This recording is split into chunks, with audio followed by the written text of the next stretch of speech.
మన ప్రభు అయిన యేసుక్రీస్తు నామములో మీ అందరికి కూడా ఈ సాయంకాలం వేళ ఈ యొక్క ఆన్లైన్ బైబిల్ స్టడీకి ప్రేమపూర్వక ఆహ్వానిస్తున్నాను.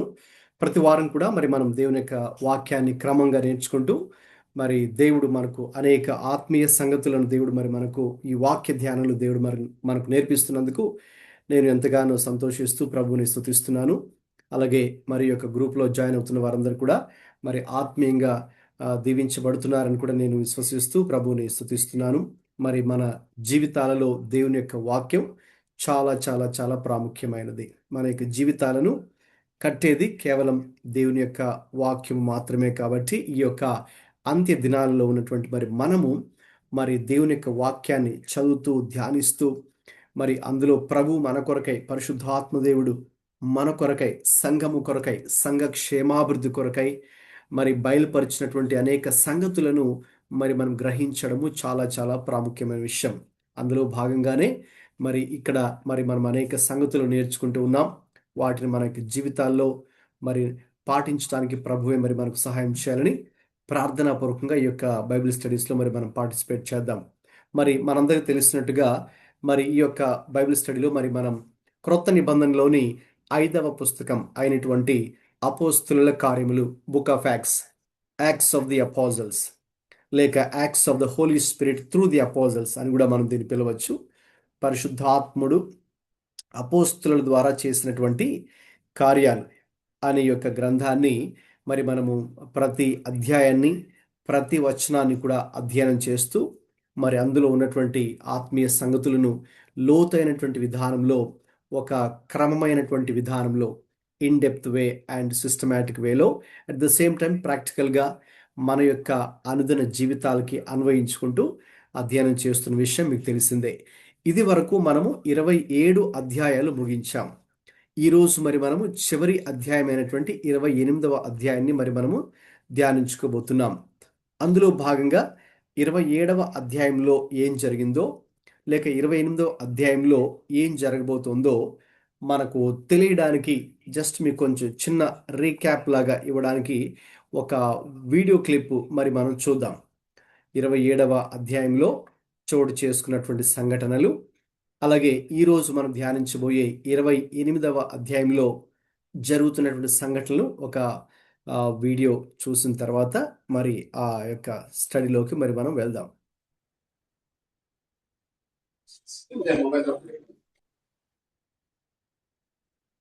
When it was decided that we would sail for Italy, Paul and some other prisoners were handed over to a centurion named Julius, who belonged to the imperial regiment. We boarded a ship from Andromitium, about to sail for ports along the coast of the province of Asia, and we put out to sea.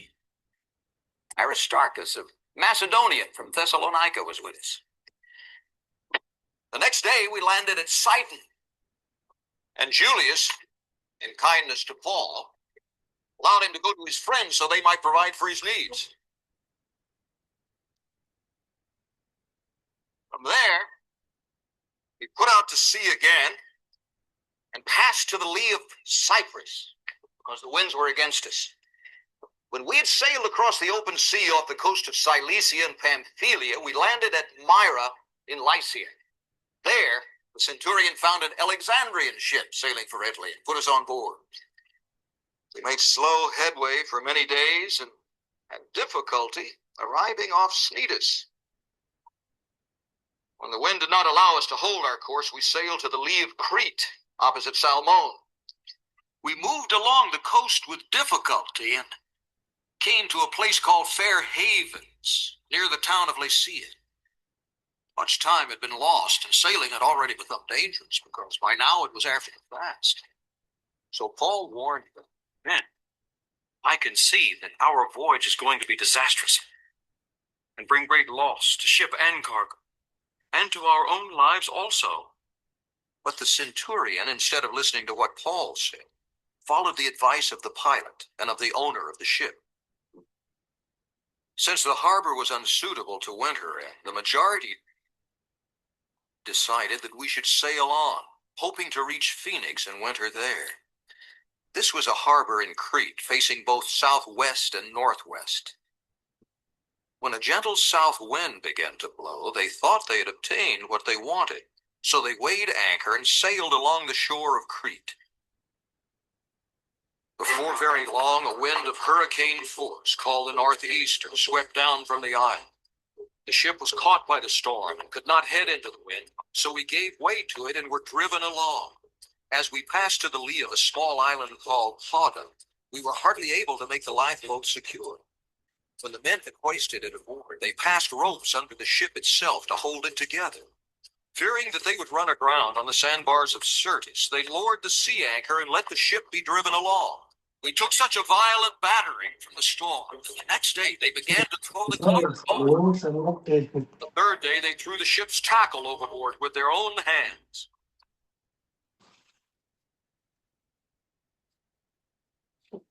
When neither sun nor stars appeared for many days and the storm continued raging, we finally gave up all hope of being saved. Telugu ఉండి కాదు. After the men had gone a long time without food, Paul stood up before them and said, "Men, you should have taken my advice not to sail from Crete.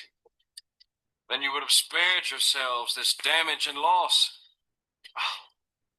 But now I urge you to keep up your courage, because not one of you will be lost. Right? You're feeling hot. The ship will be What? destroyed. Last night, an angel of the God whose I am and whom I serve stood beside me and said, 'Do not be afraid, Paul. You must stand trial before Caesar.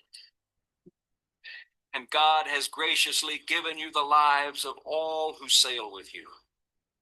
So, keep up your courage, men, for I have faith in God that it will happen just as he told me. Nevertheless, we must run aground on some island.'" On the 14th night, still being driven across the Adriatic Sea, when about midnight the sailors sensed they were approaching land. They took soundings and found that the water was 120 feet deep. A short time later, they took soundings again and found it was 90 feet deep. Fearing that we would be dashed against the rocks, they dropped 4 anchors from the stern and prayed for daylight. In an attempt to escape from the ship, the sailors let the lifeboat down into the sea, pretending they were going to lower some anchors from the bow. Then Paul said to the centurion and the soldiers, "If those men stay with the ship, you cannot be saved."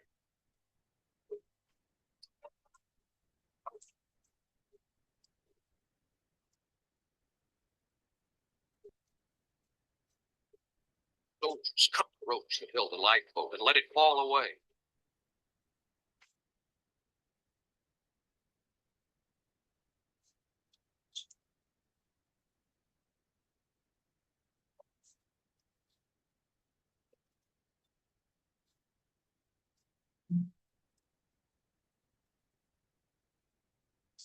Yeah. Just before dawn, Paul urged them all to eat.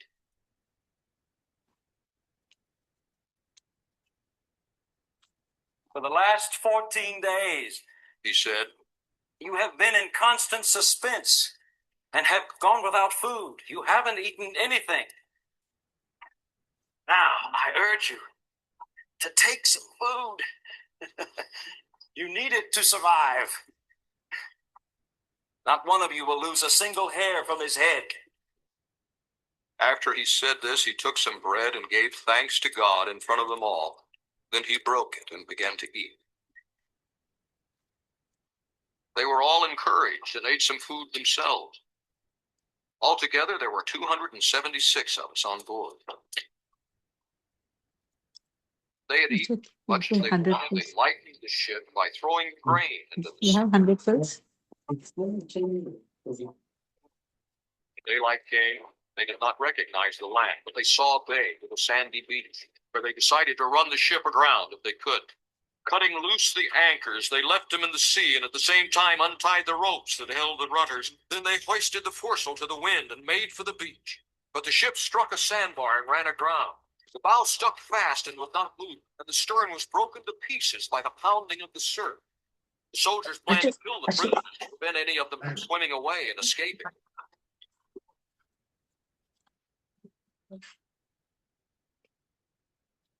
But the centurion wanted to spare Paul's life and kept them from carrying out their plan. He ordered those who could swim to jump overboard first and get to land. The rest were to get their own blanks or on pieces of the ship. In this way, everyone reached land in safety. Once safely on shore, we found out that the island was called. So మనకి ఇక్కడి వరకు కూడా మనకి 27వ అధ్యాయంలో మనకి కనిపించే విషయాలండి.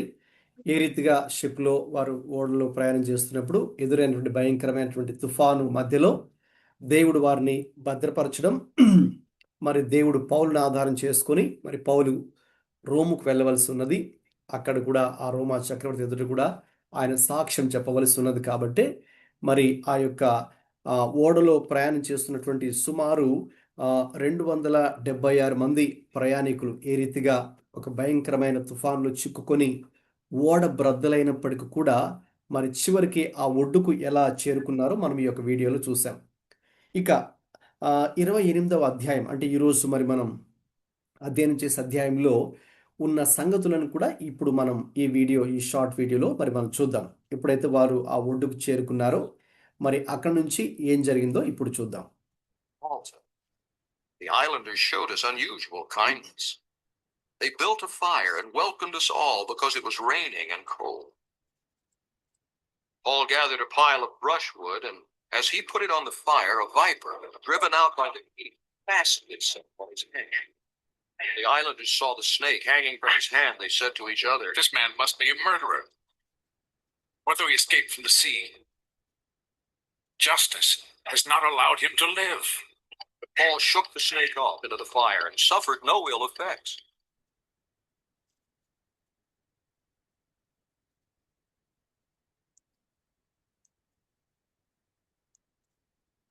The people expected him to swell up or suddenly fall dead. But after waiting a long time and seeing nothing unusual happen to him, they changed their minds and said he was a god. There was an estate nearby that belonged to Publius, the chief official of the island. He welcomed us to his home and for 3 days entertained us hospitably. His father was sick in bed, suffering from fever and dysentery. Paul went in to see him, and after prayer, placed his hands on him and healed him.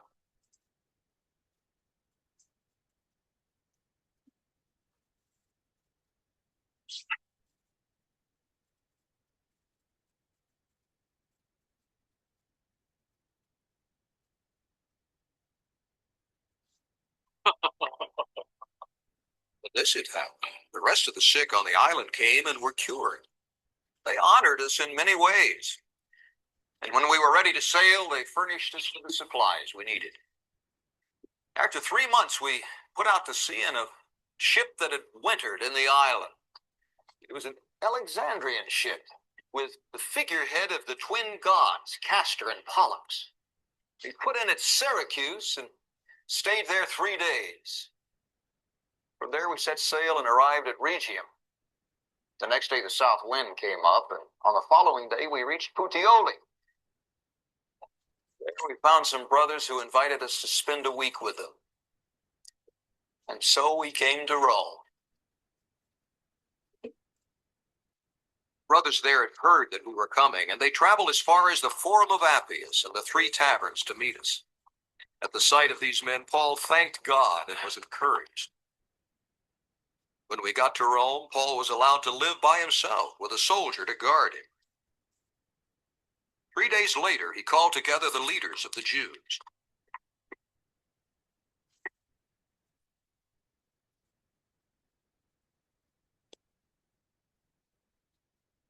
When they had assembled, Paul said to them, "My brothers, although I have done nothing against our people or against the customs of our ancestors, I was arrested in Jerusalem and handed over to the Romans. They examined me and wanted to release me because I was not guilty of any crime deserving death. But when the Jews objected, I was compelled to appeal to Caesar. Not that I had any charge to bring against my own people. For this reason, I have asked to see you and talk with you. It is because of the hope of Israel that I am bound with this chain.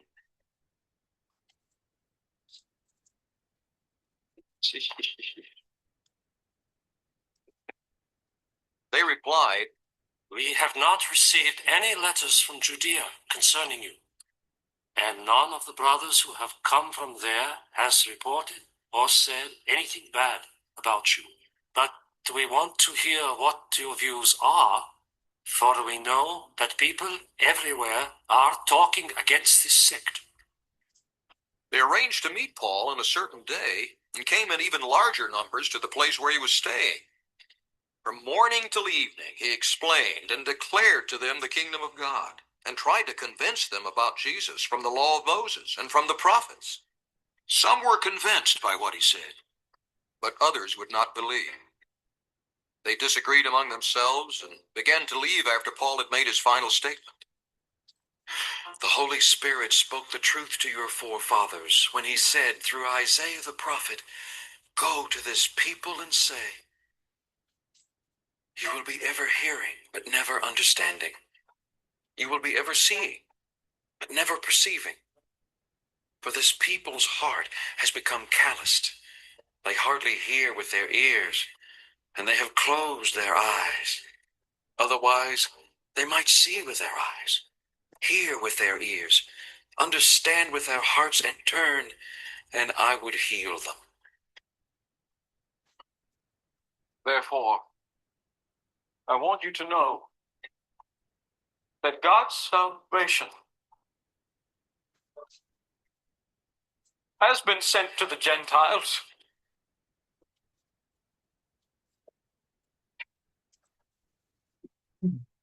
And they will listen.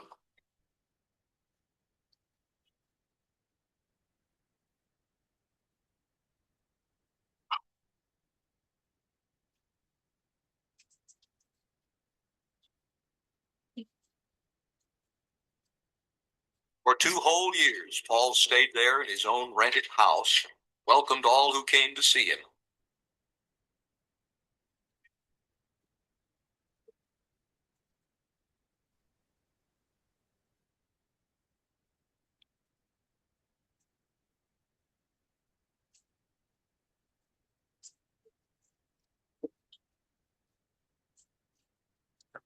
Boldly and without hindrance, he preached the kingdom of God and taught about the Lord Jesus Christ.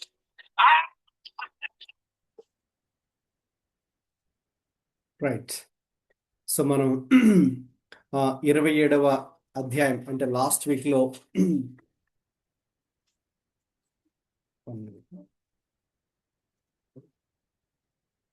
So last week ఏదైతే మరి మనం అధ్యయనం చేశామో 27వ అధ్యాయము, అది ఇప్పుడు మనం video చూసాము.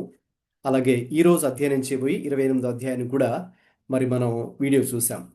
వాస్తవంగా అది కొన్ని విషయాలు మనం చూసినప్పుడు నిజంగా మరి నాటి కాలంలో ఎటువంటి పరిస్థితులు, వారు ఎటువంటి సిచ్యువేషన్ ఫేస్ చేశారో మనకు తెలియాలంటే మరి కొన్ని విషయాలు మరి మనం చూసినప్పుడు మనకు అర్థమవుతుంది. కొన్ని విషయాలు మనకు చెప్పినప్పుడు అర్థమవుతుంది. కొన్ని సందర్భాలు మనం చూసినప్పుడు మనకు అర్థమవుతాయి. కొన్ని సన్నివేశాలు మనకు అర్థం అవ్వాలంటే కొన్ని ప్లేసెస్ని అక్కడికి వెళ్ళి మనం విజిట్ చేసినప్పుడు ఆ యొక్క తీవ్రత అనేది మనకి, ఆ ఇంపాక్ట్ అనేది మనకి అర్థమవుతుంది. సో అందువల్ల ఈ యొక్క వీడియో మనం చూడడం జరిగింది. సో అక్కడ మనకు అర్థమవుతుంది ఏ రీతిగా భయంకరమైనటువంటి ఒక తుఫానులో మరి ఆ యొక్క ఓడ చిక్కుకొని 276 మంది ప్రయాణికులు మరి ఆ రోజున మరి పౌలుని దేవుడు ఆధారం చేసుకొని వారందరినీ కూడా సురక్షితంగా, అంటే ఓడ బ్రద్దలైపోయినప్పటికి కూడా వారు ఒక్కొక్క పలక, ఆ చెక్క ముక్కలు, ఆ పలకలు మీద ఆధారం చేసుకుని మరికొంతమంది ఈదుకుంటూ, ఈత వచ్చిన వాళ్ళు ఈదుకుంటూ కూడా ఆ దరికి చేరుకున్నారో మరి మనం చూడొచ్చు. సో ఇక ఎప్పుడైతే ఆ యొక్క ఒడ్డుకు చేరుకున్నారో మరి అక్కడ నుండి మనకు లాస్ట్ చాప్టర్ 28వ అధ్యాయం ఈరోజు స్టార్ట్ అవుతుంది. సో కాబట్టి ఈరోజు మరి మనం దాన్ని 28వ అధ్యాయాన్ని అధ్యయనం చేసుకోబోతున్నాం. కాబట్టి అందరూ కూడా మన పరిశుద్ధ గ్రంథాలను 28వ అధ్యాయానికి తెరచి ఉంచుతామండి. Thanks for the audio video doctor గారు. యా, థ్యాంక్ యూ అండి. అవును, ఎందుకంటే that really helps us to visualise Yes, yes, yes. What happened exact. Yes, అండి.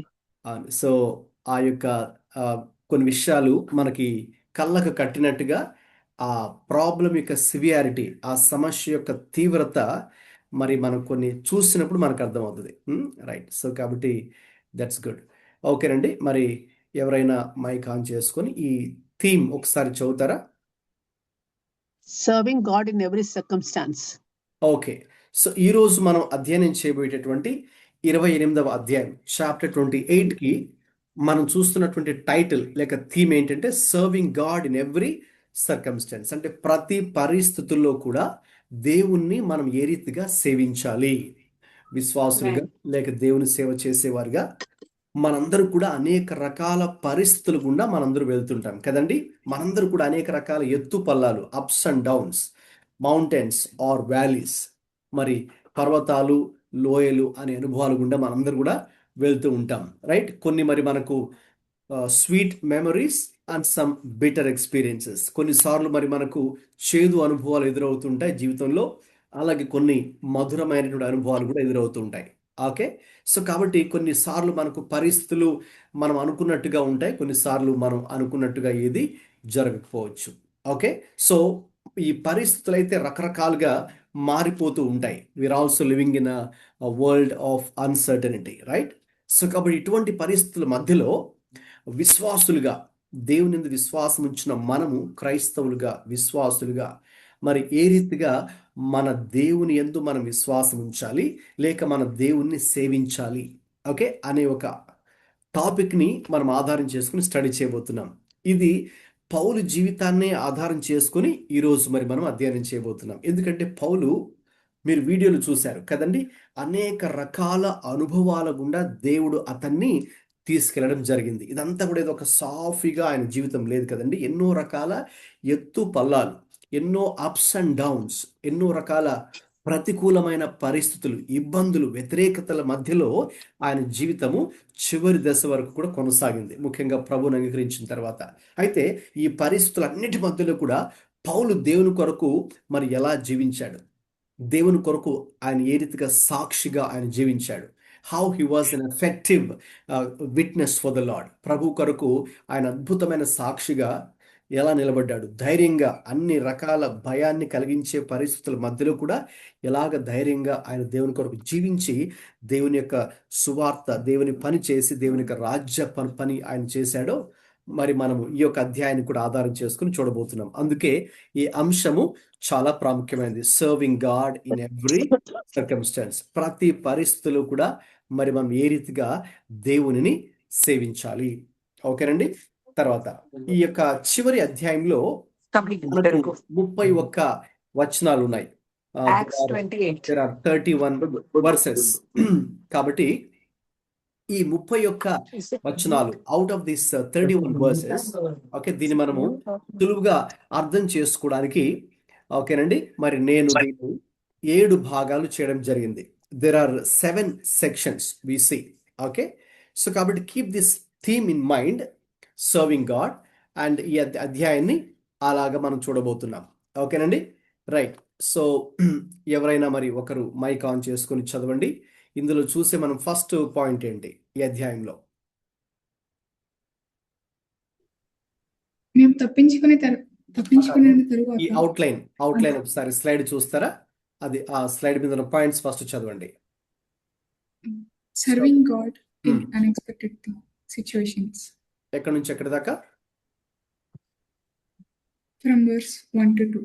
Okay. Next. Serving God through humble service.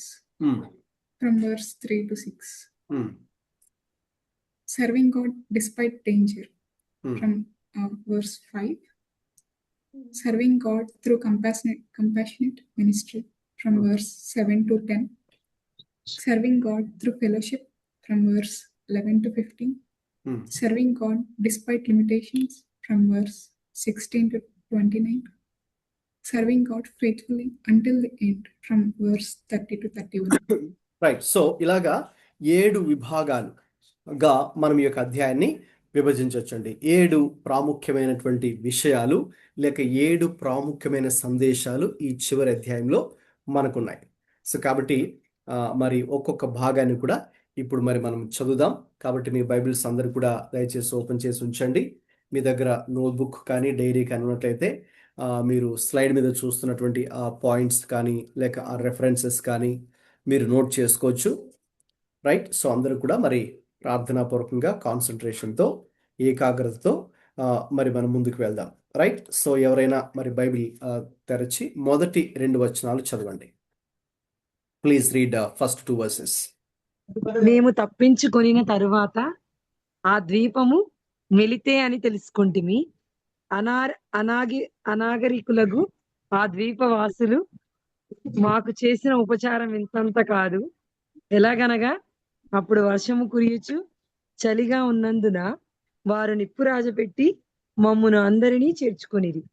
Okay, మొదటి 2 వచనాలు చదువుకున్నామండి. ఇందులో మరి ఎప్పుడైతే ఆ యొక్క ఓడ బ్రద్దలైపోయిన తర్వాత మరి ఇక ఆ సైనికుడు కూడా వాస్తవం చెప్పాలంటే సైనికులు పారిపోతారేమో అని మరి ఇక నేరస్తులు పారిపోతారేమో అని ఆ సైనికుడు వీళ్ళని చంపాలని అనుకున్నారు. అయితే పౌలుని మాత్రం చంపదలుచుకోలేదు. మిగతా ఎవరైతే ఖైదీలుగా ఉన్నారో పట్టబడ్డారో వారిని చంపాలనుకున్నారు. కానీ ఇక పౌలు అక్కడ అడ్డుపడి లేదు, మరి చంపడానికి అవకాశం లేదన్నట్టుగా చూసినప్పుడు ఇక సరే మీరు ఎవరైతే మీకు ఈదడం వచ్చో మీరు ముందు వెళ్ళిపోండి, మిగతా వాళ్ళు ఇక్కడ ఉన్నటువంటి పలకలు ఆ చెక్క పలకలు వాటిని ఆధారం చేసుకుని ఒడ్డుకు చేరండి అని అక్కడ ఉన్నటువంటి శతాధిపతి సైనికులకి వీరందరికీ కూడా చెప్పడం జరిగింది. సో అలాగా అందరూ కూడా భయంకరమైన పరిస్థితుల్లో వారు అలాగా ఈదుకుంటూ కొంతమంది లేక బ్రద్దలైపోయినటువంటి ఆ ఓడ చెక్క ముక్కలు పలకలు వాటిని ఆధారం చేసుకుని వాటిని పట్టుకొని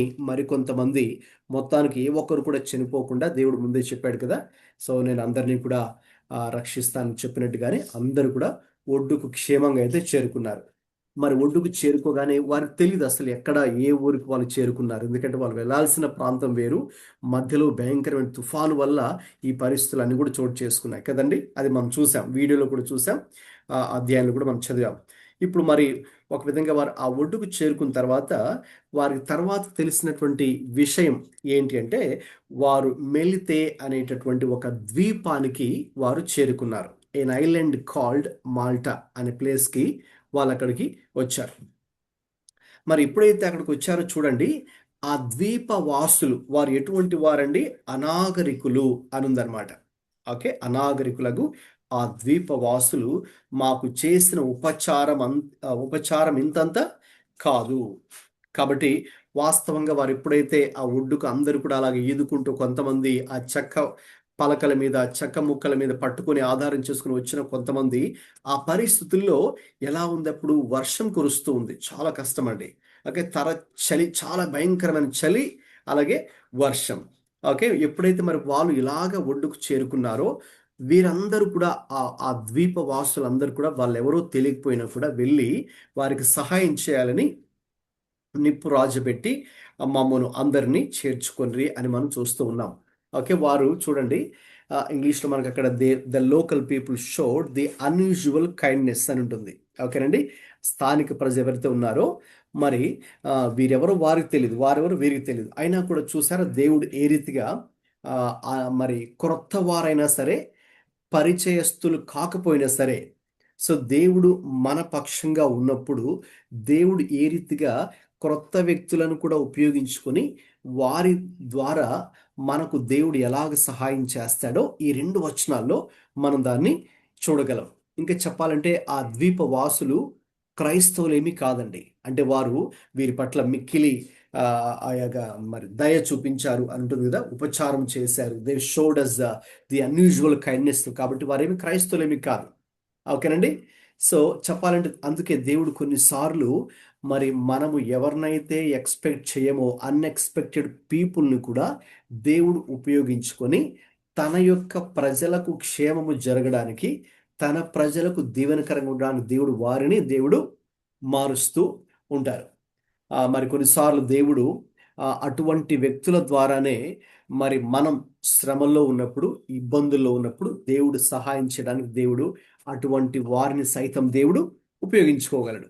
రైట్. సో కాబట్టి దేవుడు ఎవరినైనా ఉపయోగించుకోగలడు. అనాగరికులనైనా దేవుడు ఉపయోగించుకోగలడు, లేక అన్యజనులైనప్పటికీ కూడా దేవుడు వారిని ఉపయోగించుకోగలడు. గమనించండి, మరి ఇశ్రాయేలు ప్రజలు చెరలో ఉన్నప్పుడు చెర నుండి తిరిగి రావడానికి మరి దేవుడు రాజైన కోరేషును ప్రేరేపించాడు. మరి ఆ కోరేష్ ఎవరు? ఆయన ఒక అన్యుడు. ఆయన ఏమి క్రైస్తవుడు ఏమి కాదు, లేక యూదుడు కూడా కాదు. అయితే దేవుడు ఆ యొక్క కోరేషు హృదయంలో చేరి మరి అతన్ని ప్రేరేపించడం ద్వారా మరి దేవుని ప్రజలందరూ తిరిగి తమ యొక్క దేశానికి వెళ్ళి తమ యొక్క పడిపోయిన ప్రాకారాలు నిర్మించుకోవడానికి, లేక పడిపోయిన దేవాలయం నిర్మించుకోవడానికి ఆయన అన్ని విధాలుగా సహాయ సహకారాలు అందించాడు. మరి ఆయన ఒక అన్యుడు, అయితే దేవుడు అతన్ని ఉపయోగించుకున్నాడు అని మనకి అర్థమవుతుంది. కాబట్టి ఈ యొక్క సందర్భంలో కూడా ఎప్పుడైతే వీళ్ళందరూ కూడా పౌలు మిగతా ఆ 276 మంది ఆ ఓడలో ప్రయాణించే వారందరూ కూడా ఆ ప్రమాదం నుంచి బయటపడి అక్కడికి ఒడ్డును చేరుకున్నప్పుడు ఎక్కడికి వచ్చారో వారు తెలియదు. అయితే వారికి ఆ టైంలో ఆ సమయం ముందు కావలసిన సహాయము మరి ఖచ్చితంగా మరి దేవుడు వారి ద్వారా అందించాడు. ఓకే. సో కాబట్టి ఇక్కడ మరి మనం నేర్చుకోవాల్సినటువంటి విషయం ఏంటంటే, దేవుడు తన ప్రజలకు, దేవుడు లేక ఆయన సేవకులకు దేవుడు ఎవరినైనా ఉపయోగించుకొని తప్పకుండా వారికైతే సహాయం దేవుడు చేయగలడు. ఓకే. ఇక్కడ మనం నేర్చుకునే ఒక ప్రాక్టికల్ లెసన్ అప్లికేషన్ ఉంది కదండి. సో ఎవరైనా మైక్ ఆన్ చేసుకుని చదవండి. ఈ లాస్ట్ సెక్షన్ లో ప్రాక్టికల్ అప్లికేషన్ కింద ఏముందో ఆ 3 పాయింట్స్ చదవండి. Trust God when life takes unexpected turns. Accept help with gratitude. Look for opportunities to serve even in difficult situations. Right. So కాబట్టి మరి ఆ కష్టతరమైన పరిస్థితుల మధ్యలో కూడా పౌలు ఏం చేశాడండి? దేవుని యందు విశ్వాసం ఉంచాడు. ఆయనే కాదు, అక్కడ ఉన్నటువంటి ఆ 276 మందికి కూడా ఆయన చెప్పాడు, దేవుని గురించి చెప్పాడు. ఓకే. సో దేవుడు ఇలాగ నాకు మరి ప్రత్యక్షమై దేవుని యొక్క దూత నాకు చెప్పడం జరిగింది అనే విషయాన్ని కూడా ఆయన చెప్పడం జరిగింది. సో కాబట్టి కొన్నిసార్లు మనము అనుకోనని పరిస్థితులు మన జీవితంలో చోటు చేసుకుంటూ ఉన్నప్పుడు మరి మనం ఎలా స్పందించాలంటే simply by trusting God. Okay. So కొన్నిసార్లు మనకు తెలియనటువంటి మలుపులు మన జీవితంలో చోటు చేసుకుంటూ ఉంటాయి. There will be some unexpected turns in our lives. Okay. So what you do during those days? Okay. Like what you do in that situation? So you need to simply trust God. Okay. So అప్పుడు దేవుడు ఏం చేస్తాడంటేనండి, మనకు తెలియనటువంటి వ్యక్తుల ద్వారా కూడా దేవుడు మనకు సహాయాన్ని పంపించగలడు. లేక మనం ఎవరి ద్వారా అయితే ఎక్స్పెక్ట్ చేయమో అటువంటి వారి మనస్సును కూడా దేవుడు మార్చి మనకు సహాయాన్ని పంపించగలడు. సో కాబట్టి మనం దేవుని యందు ఆ రీతిగా విశ్వాసం ఉంచాలి అని విషయం ఇక్కడ నేర్చుకుంటున్నాం. So what you do here, ఈ 2 వచనాల ద్వారా మనం నేర్చుకున్నాం serving God in unexpected situations. Okay. మనము అనుకోని పరిస్థితులలో కూడా మనం చేయవలసింది ఏమిటి అంటే దేవుని యందు విశ్వాసం ఉంచి దేవుని సేవించేవారిగా ఉండాలని ఈ మొదటి 2 వచనాల్లో మనం నేర్చుకుంటూ ఉన్నాం. ఇక ఎవరైనా 3 నుంచి 6 వచనాలు చదవండి.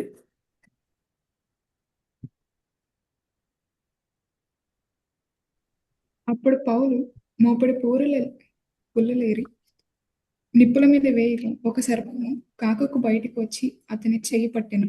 ఆ ద్వీపవాసులు ఆ జంతువు అతని చేతిని వ్రేలాడుట చూచినప్పుడు నిశ్చయంగా ఈ మనుషుడు నరహంతకుడు, ఇతడు సముద్రం నుండి తప్పించుకుని న్యాయమతులను బ్రతకనీయదని తమలో తాము చెప్పుకునేరి. అతడైతే ఆ విష జంతువును అగ్నిలో జాడించి వేసి ఏ హానియూ పొందలేదు. వారు అతని శరీరం వాచును లేక అతడు అకస్మాత్తుగా పడి చచ్చును అని కనిపెట్టుచుండిరి. చాలాసేపు కనిపెట్టుచుండిన తరువాత అతనికి ఏ హానియూ కలుగుకుండుట చూచి ఆ అభిప్రాయం మాని ఇతడు ఒక దేవత అని చెప్పసాగిరి. రైట్.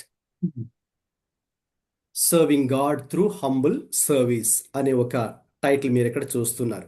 ఓకే. ఈ 3 నుంచి 6 వచనాల్లో మరి మనం తగ్గింపుతో కూడి చేసేటటువంటి చిన్న చిన్న పనుల ద్వారా మనం దేవుని ఎలాగ సేవించవచ్చో ఇక్కడ మరి మనకు చూడొచ్చు. పౌలు అక్కడ చేస్తున్న పని ఏంటంటే, అక్కడ వర్షం పడుతూ ఉంది, చాలా విపరీతమైనటువంటి చలి ఉంది. సో వీరు కూడా అక్కడ చలి కాచుకోవడానికి ఆ నిప్పు ఆ మంట అది పెట్టడానికి వాళ్ళు కూడా అక్కడ సహాయపడుతున్నారు.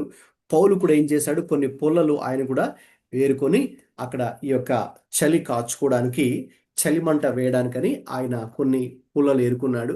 సో మరి అందులో ఒక్కసారిగా పాము బయటకు వచ్చింది. పాము అతని చేతిని చుట్టుకుంది. మీరు ఆ వీడియోలో కూడా చూస్తుంటారు కదా. సో ఒక్కసారిగా అతని చేతికి ఆ పాము చుట్టుకున్నప్పుడు అక్కడున్న వాళ్ళందరూ కూడా ఏమన్నారు, ఇతడు ఒక నరహంతకుడు అనుకుంటాం.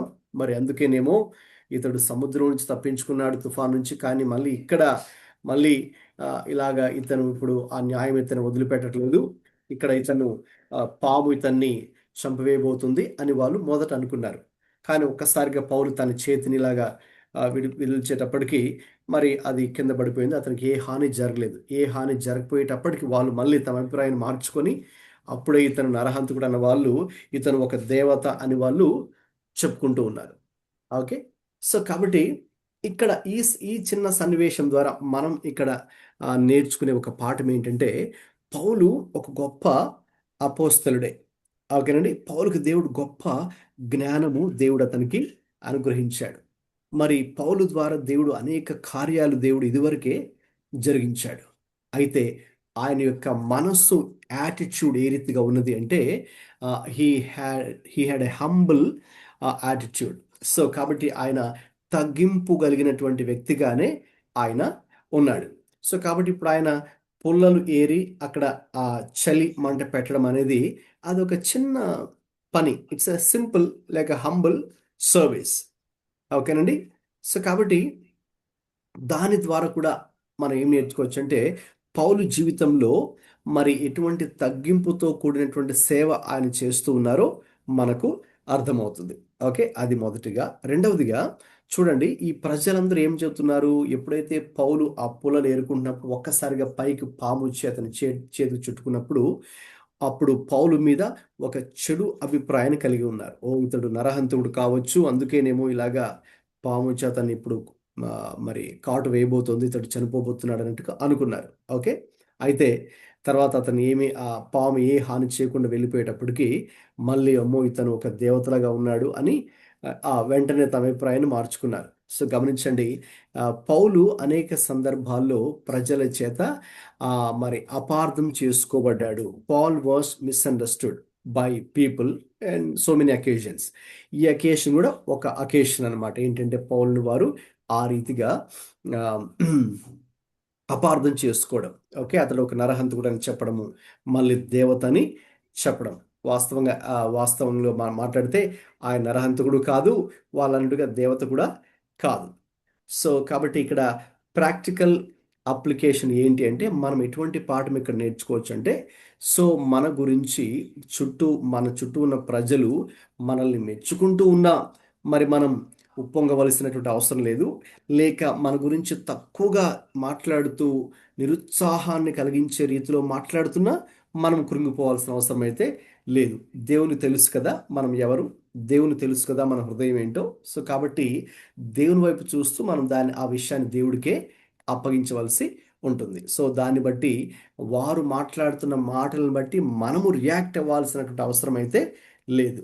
Okay, so what you should remain humble regardless of position or title. So ఇక్కడ నేర్చుకునేది ఏంటంటే, పౌలు ఒక తగ్గింపు కలిగిన వ్యక్తిగా ఆయన జీవించాడు, లేక ఆయన పని చేశాడు అనే ఒక విషయాన్ని ఇక్కడ మరి మనము నేర్చుకుంటూ ఉన్నాం. రైట్, ఓకే, నెక్స్ట్ చదవండి. నెక్స్ట్ 5వ వచనం ఒకసారి చదవండి.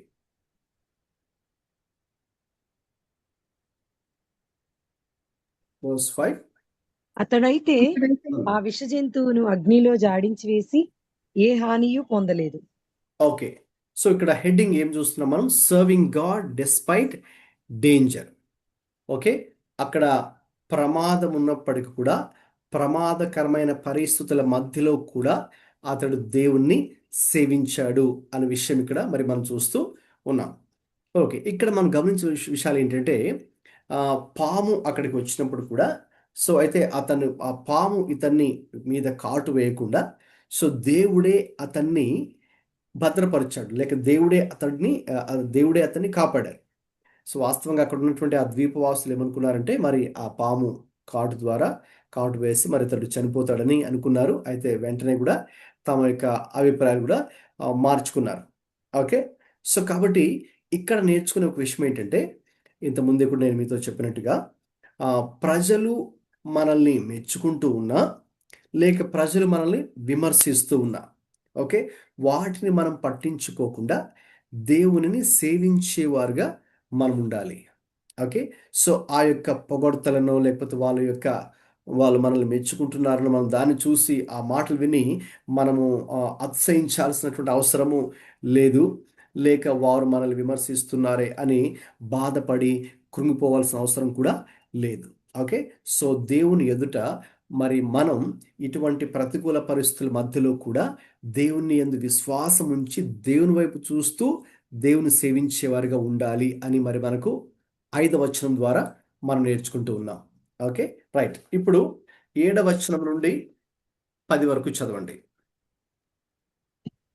పొప్లి అను ఒకడు ఆ ద్వీపములో ముఖ్యుడు, అతనికి ఆ ప్రాంతములలో భూములుండెను. అతడు మమ్మను చేర్చుకొని 3 దినములు స్నేహ భావముతో ఆతిథ్యం ఇచ్చెను.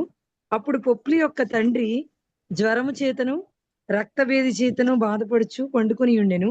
పౌలు అతని యొద్దకు వెళ్ళి ప్రార్థన చేసి అతని మీద చేతులుంచి స్వస్థపరిచెను.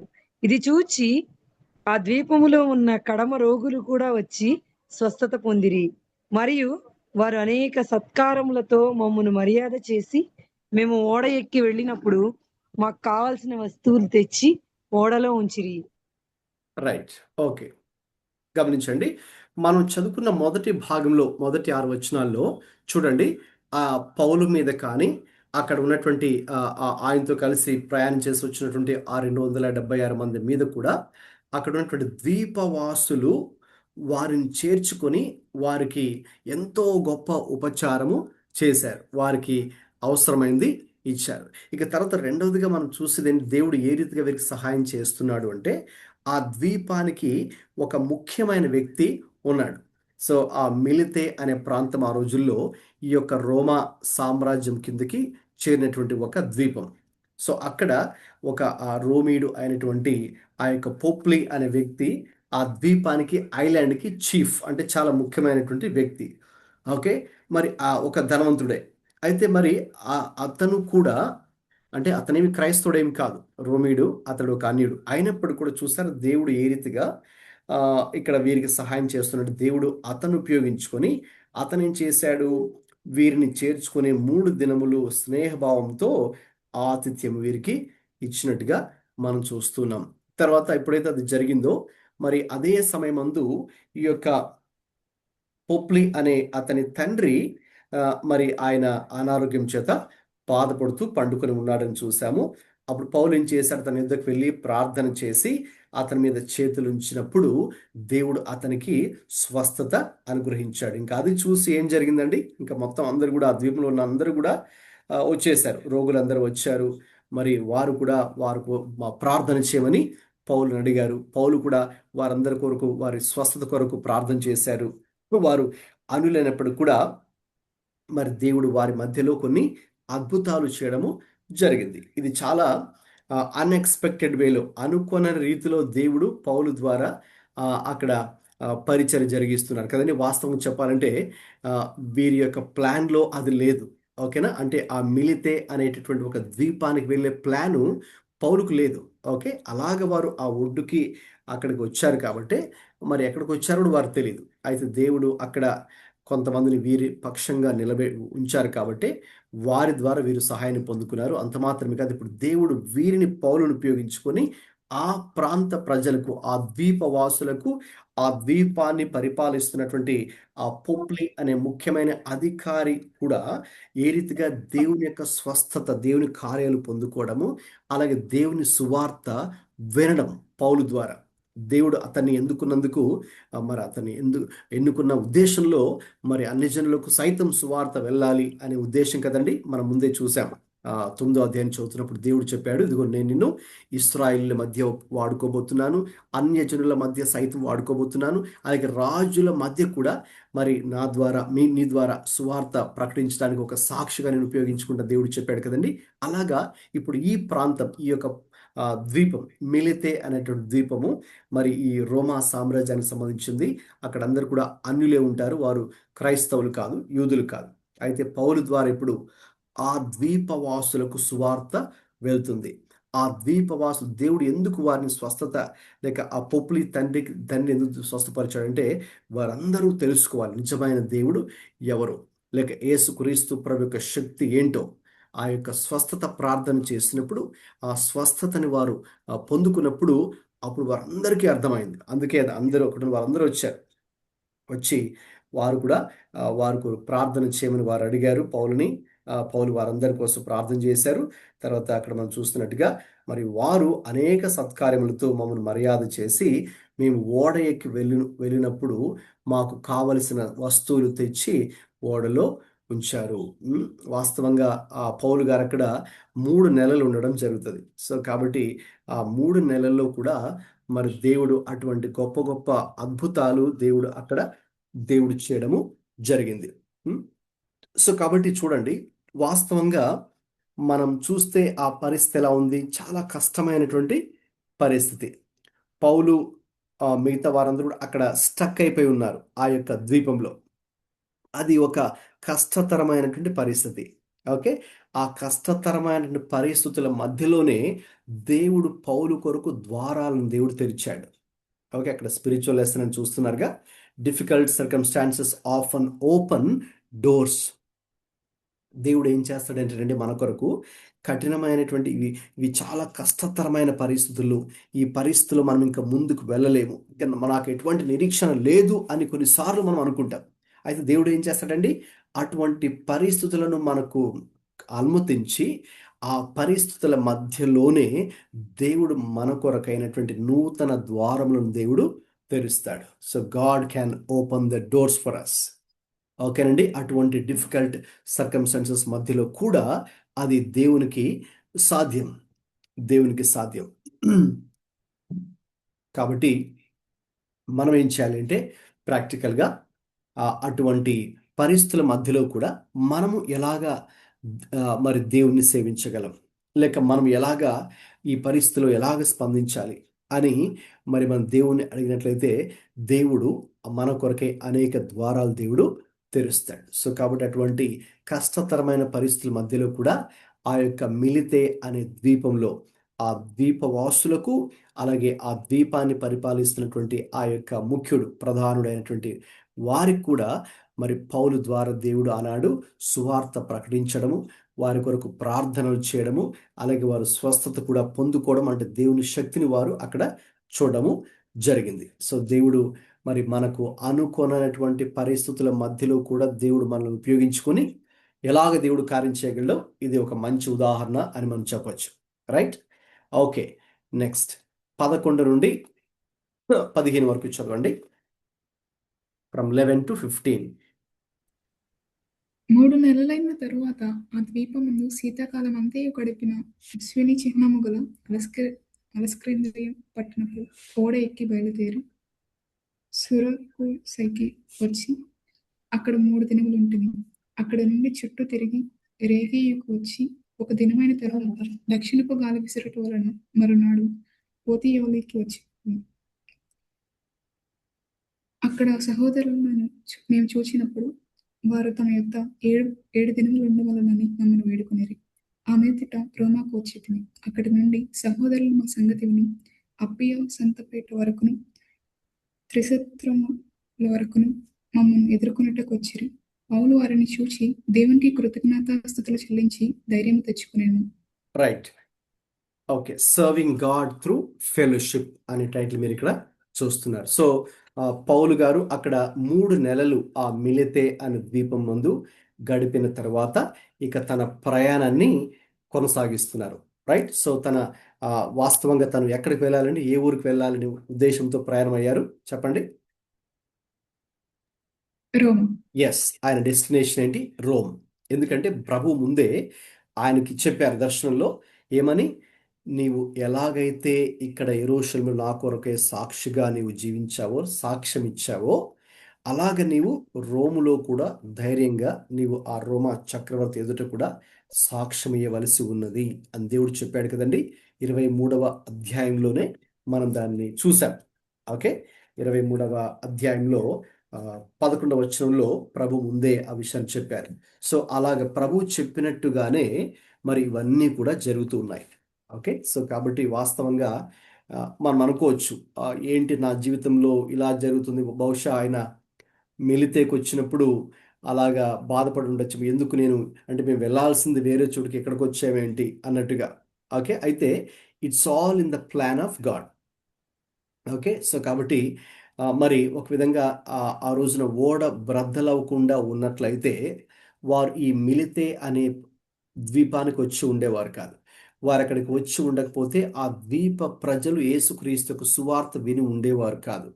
ఆ యొక్క అధికారి పోప్లీ అనే అధికారికి వారి యొక్క తండ్రికి స్వస్థత లేక ఆ ప్రాంత ప్రజలకు స్వస్థత ఉండేది కాదు. సో కాబట్టి అది మనకు అర్థం కాని పరిస్థితులు చోటు చేసుకుంటూ ఉన్నప్పటికీ కూడా వాటి మధ్యలోనే దేవుడు ఏ రీతిగా తన యొక్క ప్రణాళికను మన జీవితాల్లో దేవుడు జరిగిస్తాడో మనము అర్థం చేసుకోవాలి. సో దేవుని యొక్క ప్రణాళిక ఒకటి ఉంది కాబట్టి పౌలు పట్ల దేవుడు ఇప్పుడు అన్ని కూడా దానికి తగ్గట్టుగా ఈ పరిస్థితులన్నీ కూడా దేవుడు నెరవేర్చుకుంటూ వెళ్తున్నాడు. దేవుడికి అందుకే ఆయన్ని ఈ ఒక ప్రదేశానికి తీసుకెళ్ళాడన్నా లేక ఒక స్థితిలోకి తీసుకెళ్ళాడన్నా it's all in the plan of God. దేవునికి ప్రణాళికలో ఉన్నాయి. రైట్. సో ఎప్పుడైతే మరి ఇంకా 3 నెలలు గడిపిన తర్వాత వాళ్ళు తమ ప్రయాణాన్ని ప్రారంభించారో మరి వాళ్ళు పొతియోలికి అనే ఒక ప్రదేశం ఉంది కదండి. సో అక్కడికి వచ్చారంట. అక్కడికి వచ్చినప్పుడు అక్కడ సహోదరులను మేము చూచినప్పుడు వారు తమ యొద్ద 7 దినములు ఉండవలని మమ్మను వేడుకొనిరి. చూసారా, ఆ ప్రదేశంలో కూడా పొతియోలి అనే ప్రదేశంలో కూడా దేవుడు కొంతమందిని అక్కడ దేవుడు పెట్టాడు. ఓకే, సో అక్కడ పౌలుకి సహాయ సహకారాలు చేయడానికి మరి పౌలుతో సహవాసం చేయడానికి మరి దేవుడు అక్కడ కూడా దేవుడు మరి ఒక విధంగా చెప్పాలంటే వారిని దేవుడు ఉంచాడు. ఎలాగైతే మనం మొదటగా చూసాం కదా, మిలితే ద్వీపవాసులు ఏ రీతిగా వారు ఉపచారం చేశారు చూసాము. రెండవదిగా ఆ యొక్క ద్వీపంలో ముఖ్యుడైనటువంటి ఆ పొప్లీ అనే అతను కూడా వీరికి ఏ రీతిగా ఆతిథ్యం ఇచ్చాడు లేక సహాయ సహకారాలు అందించారు అది మనం చూసాము. ఇక తర్వాత ఇప్పుడు మూడవదిగా చూసారు దేవుడు పౌలు మరి ఆ పొతియోలి అనే ప్రదేశానికి వచ్చినప్పుడు కొంతమంది సహోదరులని దేవుడు అక్కడ ఉంచారు. సో అక్కడ వారు 7 రోజులు వారితో ఉండమని వేడుకున్నారు. దాని తర్వాత వాళ్ళకి రోమాకి వెళ్ళిపోయారు. సో అక్కడ నుండి సహోదరులు మా సంగతి విని అసియా సంతపేట వరకును ఇక త్రిసత్రముల వరకును మమ్మల్ని ఎదుర్కొంటకు వచ్చిరి. పౌలు వారిని చూసి దేవునికి కృతజ్ఞతాస్తుతులు చెల్లించి ధైర్యము తెచ్చుకున్నాడు అని మరి మనం చూస్తాం. ఓకే, సో కాబట్టి ఆ యొక్క సహోదరుల సహవాసము మరి పౌలుకి కొంచెం ధైర్యాన్ని ఇచ్చినట్టుగా మనం చూస్తాం. ఎందుకంటే అప్పటి వరకు చాలా భయంకరమైనటువంటి సన్నివేశాలు ఎదుర్కొంటూ పౌలు గారు వచ్చారు కదా, మనం చూసాం ఇంతకుముందు అధ్యాయంలో.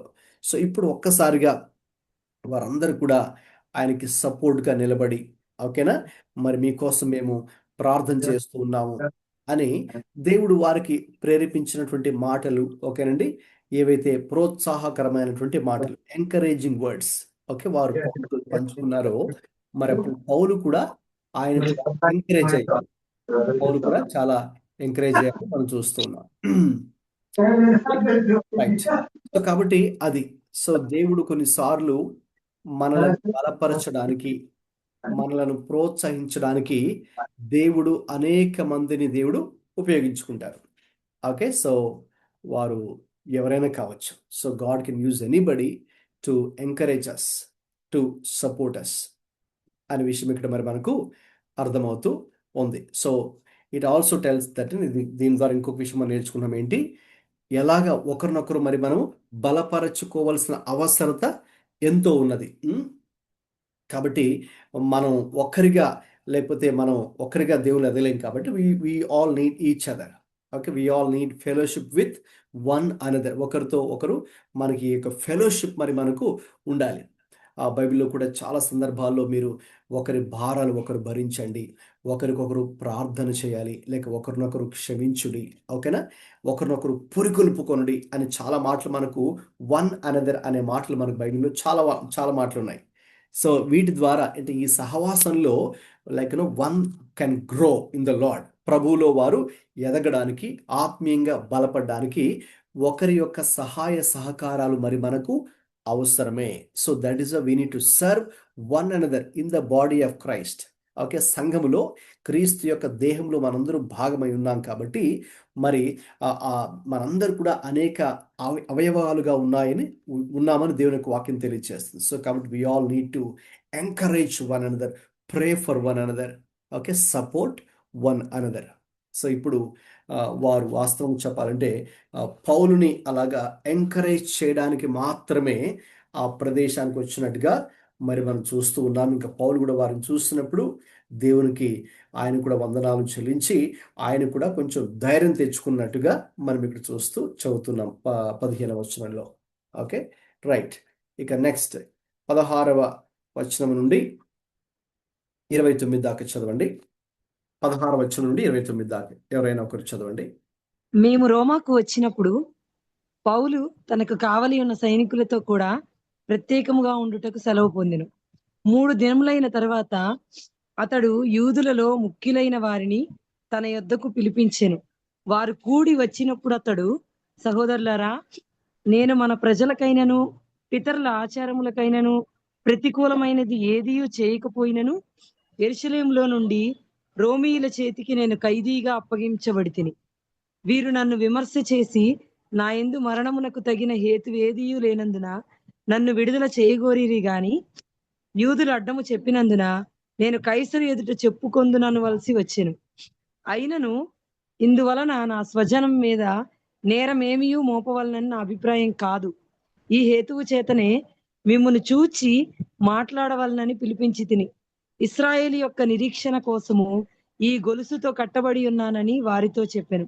అందుకు వారు, యోదయ నుండి నిన్ను గూర్చి పత్రికలు మాకు రాలేదు, ఇక్కడికి వచ్చిన సహోదరుల్లో ఒక్కడైనను నిన్ను గూర్చి చెడు సంగతి ఏదియూ మాకు తెలియపరచను లేదు, మరియు ఎవరును చెప్పుకొనను లేదు. అయినను ఈ విషయమై నీ అభిప్రాయము నీ వలన వినగోరుచున్నాము. ఈ మతభేదమును గూర్చి అంతటా ఆక్షేపణ చేయుచున్నారు. ఇంత మట్టుకు మాకు తెలియననిది. అతనికి ఒక దినము నియమించి అతని బసలోనికి అతని యొద్దకు అనేకులు వచ్చిరి. ఉదయము నుండి సాయంకాలం వరకు అతడు దేవుని రాజ్యమును గూర్చి పూర్తిగా సాక్ష్యమిచ్చుచు మోషే ధర్మశాస్త్రములో నుండి ప్రవక్తల్లో నుండి సంగతులెత్తి యేసుని గూర్చి వివరముగా బోధించుచు వారిని ఒప్పించుచూ ఉండెను. అతడు చెప్పిన సంగతులు కొందరు నమ్మిరి, కొందరు నమ్మకపోయిరి. వారిలో భేదాభిప్రాయములు కలిగినందున పౌలు వారితో ఒక మాట చెప్పిన తరువాత వారు వెళ్ళిపోయిరి. అదేదనగా, మీరు వినుట మట్టుకు విందురు గాని గ్రహింపనే గ్రహింపరు, చూచుట మట్టుకు చూతురు గాని కాననే కానరని ఈ ప్రజల యొద్దకు వెళ్ళి చెప్పుము. ఈ ప్రజలు కన్నులారా చూచి, చెవులారా విని, మనస్సారా గ్రహించి నా వైపు తిరిగి నా వలన స్వస్థత పొందకుండునట్లు వారి హృదయం క్రొవ్వి ఉన్నది. వారు చెవులతో మందముగా విని కన్నులు మూసుకొని ఉన్నారు అని పరిశుద్ధాత్మ యెషయా ప్రవక్త ద్వారా మీ పితరులతో చెప్పిన మాట సరియే. కాబట్టి దేవుని వలనైన ఈ రక్షణ అన్యజనుల యొద్దకు పంపబడి ఉన్నదని మీరు తెలుసుకొందురుగాక. వారు దాని విందురు. పౌలు రైట్, చాలు. ఓకే, సో ఇక్కడ దాకా మనం చదువుకున్నాం కదండి. 16 నుండి 29 దాకా మనం చదివాము. మరి ఇక్కడ మరి చూస్తే మరి పౌలుకి చివరిగా ఆయన రావాల్సినటువంటి గమ్యస్థానం, ఫైనల్ డెస్టినేషన్కి ఆయన చేరుకున్నారు క్షేమంగా. అది రోమ్. సో మరి రోమ్ అనేది ఆ రోజుల్లో చాలా ప్రఖ్యాతిగాంచినటువంటి స్థలం. ఎందుకంటే ఆ రోజు రోమన్ ఎంపైర్, రోమా సామ్రాజ్యానికే అది ఒక క్యాపిటల్ సిటీ, ప్రధానమైనటువంటి కేంద్రం. మరి అక్కడే రోమా చక్రవర్తులు పరిపాలన చేసేవారు. ఓకే, సో కాబట్టి చివరికి పౌలు వాస్తవం ఎందుకు అక్కడ రావాల్సి వచ్చిందో మనకు తెలుసు, ఇంత ముందే మీకు చెప్పాను.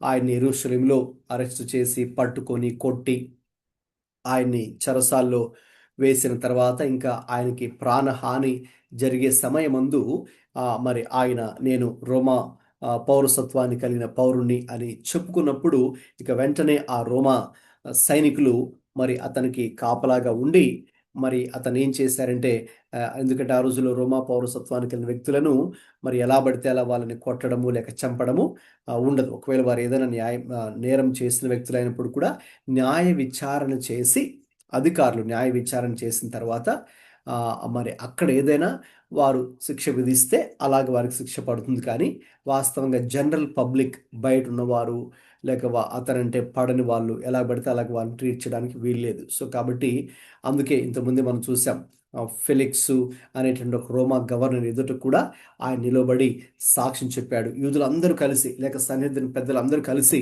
వాస్తవం చెప్పాలంటే పౌలుని చంపాలని ఒక కుట్ర పన్నారు. ఇక అది అతడు తెలుసుకున్న వ్యక్తిగా ఇక మరి రోమా గవర్నర్ ఎదుట అంటే వాస్తవం రోమా చక్రవర్తి ఎదుట కైసర్ ఎదుట నేను మాట్లాడతానని వాదిస్తానని అపీల్ చేసుకున్నందువలన ఇక ఫేస్తు కానీ ఫెలిక్స్ కానీ అగ్రిప్పరాజు కూడా మరి ఆయనతో మాట్లాడడం జరిగింది. ఆయన కూడా మరి ఏమన్నారు, ఇక ఆయన కైసర్ ఎదుకు వెళ్తానని చెప్పాడు కాబట్టి మనం ఇతన్ని ఇంకా ఇతనిలో వాస్తవంగా ఏ నేరము లేదు అని అందరూ కూడా అటు ఫెలిక్స్ కానీ ఫేస్తు కానీ అగ్రిప్పరాజు కూడా మరి పౌలులో ఎటువంటి నేరము చూడలేదు. ఓకే, ఇతను అంటే అతన్ని శిక్షించడానికి ఏ నేరమో అతడు చేయలేదు. మరి యూదులు కావాలనే వారు ఈర్ష్యతో కక్షతో అసూయతో ద్వేషంతో పౌలుని మరి పౌలు అనేక మందికి సువార్త ప్రకటిస్తున్నాడని ఆయన ద్వారా అనేక మంది యూదా మతాన్ని విడిచిపెట్టి ఈ క్రైస్తవ్యంలోకి వెళ్ళిపోతున్నారని ఇక అది పడక ఈర్ష్యతో ఆనాటి మత ఛాందస్సవాదులు ఏం చేశారు, వాళ్ళు అతన్ని చంపాలని కుట్ర పన్నారు. కాబట్టి ఇక ఇదంతా కూడా న్యాయ విచారణ జరుగుతూ ఇక పౌలు కూడా కైసర్ ఎదురుకి వెళ్తానని చెప్పినందువలన ఆయన రావడం జరిగింది. సో ఎప్పుడైతే మరి పౌలు గారి చివరికి రోమ్కి చేరుకున్నారో ఆయన వెంటనే ఏం చేశారు, సాధారణంగా పౌలు ఏ ప్రదేశానికి వెళ్ళినా కూడా మొదటగా ఆయన యూదులను కలుసుకుంటారు. వారి సమాజ మందిరాలు ఎక్కడున్నాయో అక్కడికి వెళ్తారు. అక్కడికి వెళ్ళి అక్కడికి వారికి సువార్త ప్రకటిస్తారు. ఎలాగా, దేన్ని ఆధారం చేసుకుని, ధర్మశాస్త్రాన్ని ఆధారం చేసుకుని. ఎందుకంటే వాళ్ళు కూడా ఏది చెప్పినా వాళ్ళు వినరు, వాళ్ళు యూదులు కాబట్టి వారి ధర్మశాస్త్రాన్ని ఆధారం చేసుకుని మోషే గ్రంథాలను ఆధారం చేసుకుని అలాగే ప్రవక్తలు రచించిన ఆ గ్రంథాలు ముఖ్యంగా అంటే పాత నిబంధనలో ఉన్న గ్రంథాలు ఆధారం చేసుకొని వారికి ఆయన ఎప్పుడు కూడా మెస్సయాను గురించి లేక రక్షకుడు గురించి ప్రకటించేవారు. వారిని ఒప్పించుచు, కొన్ని సందర్భాల్లో తర్కించుచు, ఒప్పించుచు, వాదించుచు కూడా యేసే క్రీస్తుని వారిని ఒప్పిస్తూ ఆయన వచ్చాడని మనం ఇంతకుముందు చదివిన అధ్యాయాల్లో కూడా మనం చూసాం.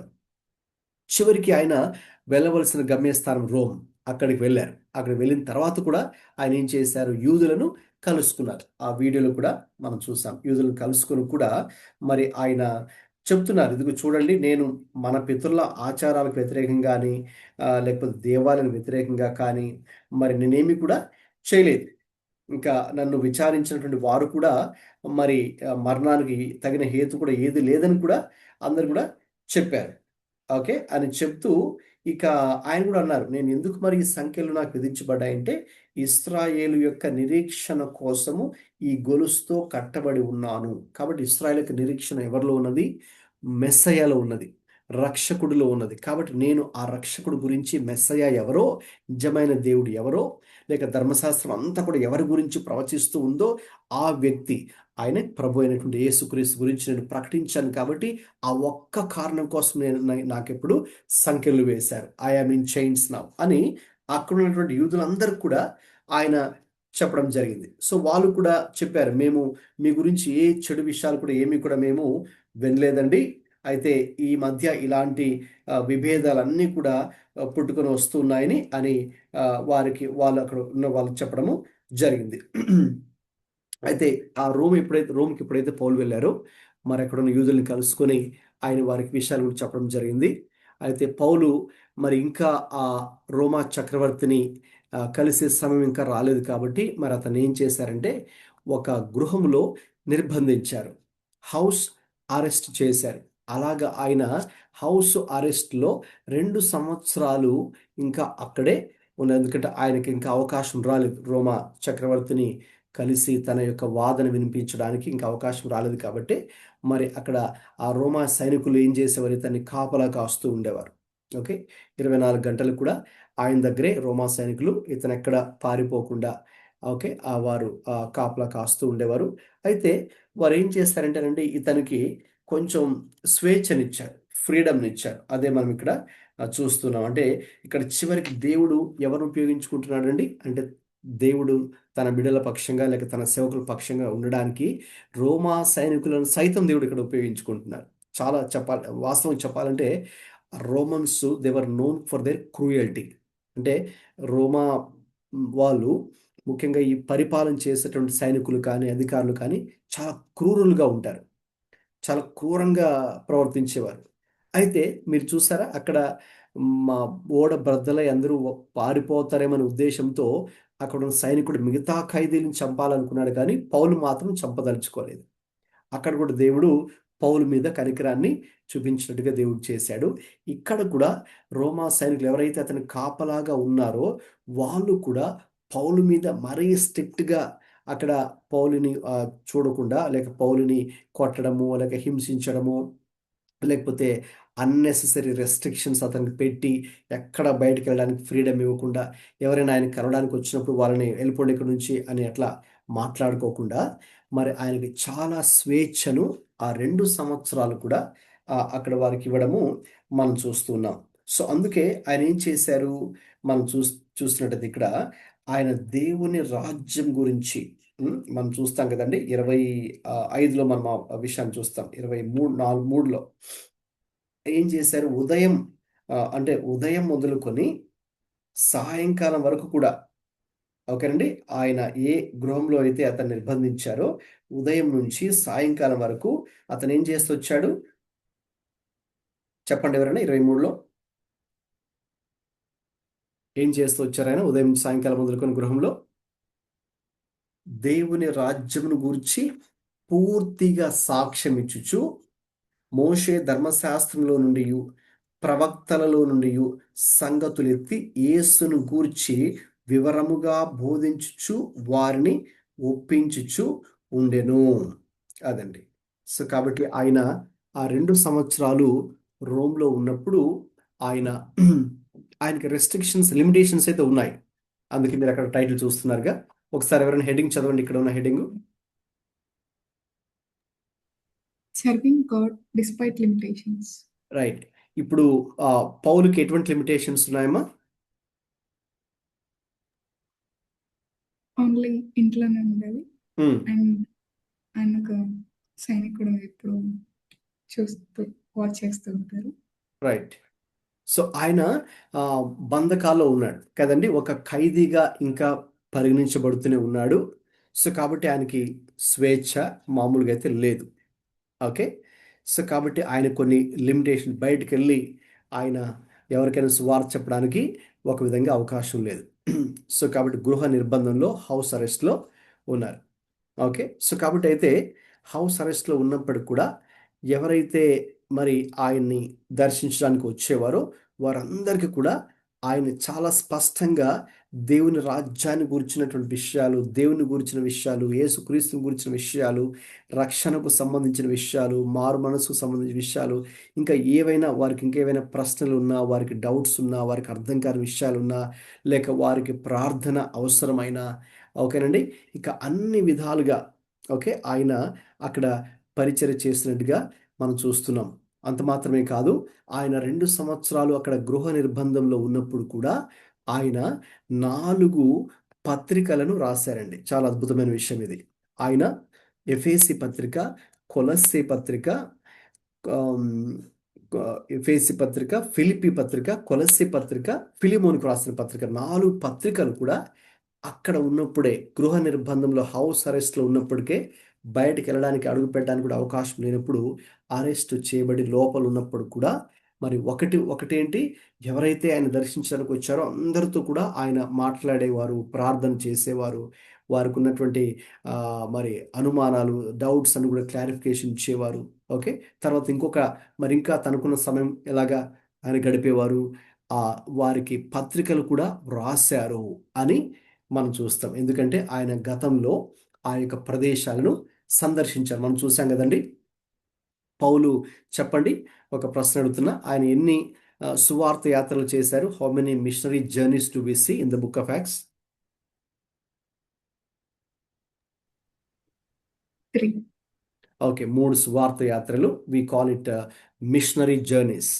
ఓకే, మొదటి సువార్త యాత్ర, రెండో సువార్త యాత్ర, మూడో సువార్త యాత్ర. అలాగా ఆయన అనేక ప్రదేశాలకు వెళ్ళి అక్కడ మరి సువార్త ప్రకటించి అక్కడ మరి సంఘాన్ని స్థాపించి, అలాగే అక్కడున్న వారిలోనే కొంతమందిని ప్రార్థనాపూర్వకంగా వారి పైన నాయకులుగా నియమించి ఈయన మళ్ళీ వేరే ప్రదేశాలకి వెళ్ళి సువార్త చేసినట్టుగా మనం చూస్తున్నాం కదా. అలాగ వెళ్ళిన ప్రదేశాలే మరి ఎఫెసు కానీ, ఈ ఫిలిప్పి కానీ, మాసిదోనియా ప్రాంతంలో ఉన్నటువంటి ఫిలిప్ కానీ, కొలస్సే కానీ. ఓకే, సో ఇలాగా. సో కాబట్టి ఆయన అక్కడ ఉన్నప్పుడు ఈ 4 పత్రికలు రాశారు. సో అందుకే 4 పత్రికలను కూడా ఏమని పిలుస్తామంటే, ఒక పదం ఉంది దానికి, there is a word, we call it prison epistles. ఆ 4 పత్రికలు కూడా చెర పత్రికలు అని మనం పిలుస్తాం. ఎందుకంటే ఆయన చెరలో ఉండి ఈ పత్రికల్ని వ్రాశారు. ఓకే, సో కాబట్టి ఆయన చేసిన పని ఏంటి అంటే, నమ్మకంగా మరి దేవుడు అక్కడ ఆయనకి లిమిటేషన్స్ అయితే ఉన్నాయి, రెస్ట్రిక్షన్స్ అయితే ఉన్నాయి, అంతగా స్వేచ్ఛ, ఫ్రీడమ్ అయితే లేదు. మరి అయితే ఆ లిమిటేషన్స్ బేస్ చేసుకొని ఆయన బాధపడుతూ ఆయన కూర్చోలేదు, లేకపోతే కృంగిపోతూ అక్కడ విసుక్కుంటూ, లేకపోతే అసహనంతోనూ విసుక్కుంటూనూ, లేకపోతే సనుగుతూనూ. ఓకేనా, జనరల్గా మనకి ఏవైనా కొన్ని అలాంటి పరిస్థితులు కనుక వస్తాయి కదండి, మనం విసుక్కుంటూ ఉంటాం, లేకపోతే సనుక్కుంటూ ఉంటాం, లేకపోతే దేవుడు ఎందుకు ఇలా అనుమతించాడు అని ఆ ఇబ్బందిని బట్టి అనీజీగా ఫీల్ అవుతూ, లేకపోతే కొంచెం కోపం, లేకపోతే మనుషులను కూడా మనం వారిని వీళ్ళని నిందిస్తూ, ఓకేనా, ఇలాగ స్పందిస్తుంటాం. అయితే పౌలు నో, ఆయన నెగిటివ్ సిచ్యువేషన్ని కూడా పాజిటివ్గానే తీసుకొని, ఓకే, ఎందుకంటే దేవుడు ఏది కూడా మన జీవితంలో ఆయన చిత్తం లేకుండా ఏది కూడా అనుమతించాడు కాబట్టి, అటువంటి ఒక నెగిటివ్ పరిస్థితిని కూడా పాజిటివ్గానే తీసుకొని మరి ఆయన ఏం చేయగలడో అది ఆయన చేస్తూ ఉండేవాడు.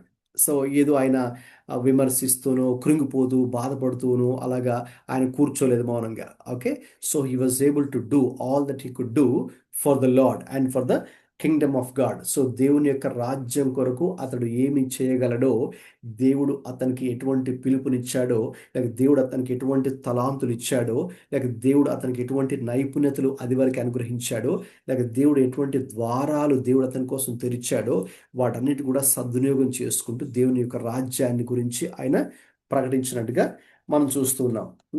సో కాబట్టి అయితే రెస్పాన్స్ ఎలాగైనా ఉండొచ్చు. ఇప్పుడు ఆయన చెప్తుంటే ఏముంది, కొందరు నమ్మారు, మరి కొందరు నమ్మలేదు. ఓకేనండి, అది సేమ్ ప్రతి ప్లేస్లో కూడా అది మనం ఇంతకుముందు కూడా చూసాం. ఓకే, సో కాబట్టి కొందరు నమ్మారు కానీ కొందరు నమ్మలేదు. అయితే ఆ విషయాన్ని కూడా పౌలు ఎరిగి యెషయా గ్రంథంలో ఉన్నటువంటి మాటలను కూడా ఆయన బయటకు తీసుకొని చెప్పడము జరిగింది. ఓకే, మీరు వినుట మట్టుకు విందురు కానీ గ్రహింపరు. అంటే ఎవరైతే గ్రహించకుండా ఉంటూ ఉన్నారో, ఎవరైతే ఆయన ఎంత చెప్పినా కూడా అర్థం చేసుకోకుండా ఉన్నారో, కొందరు అలాగే ఉంటారు కదండి, మనం ఎంత చెప్పినా వాళ్ళకి అర్థం కాదు. ఓకేనండి, సో కాబట్టి మరి అటువంటి వారి విషయంలో యెషయా గ్రంథంలో ఉన్నటువంటి మాటలను ఆయన తీసుకొని, యెషయా గ్రంథము 6వ అధ్యాయము 9-10 వచనాల్లో ఉన్నటువంటి ఆ మాటలను ఆయన తీసుకొని అక్కడ ప్రస్తావించడం జరిగింది. అంటే కొందరు ఎలాగ ఉంటారు, వాళ్ళు వింటుంటారు కానీ వారు గ్రహించరు.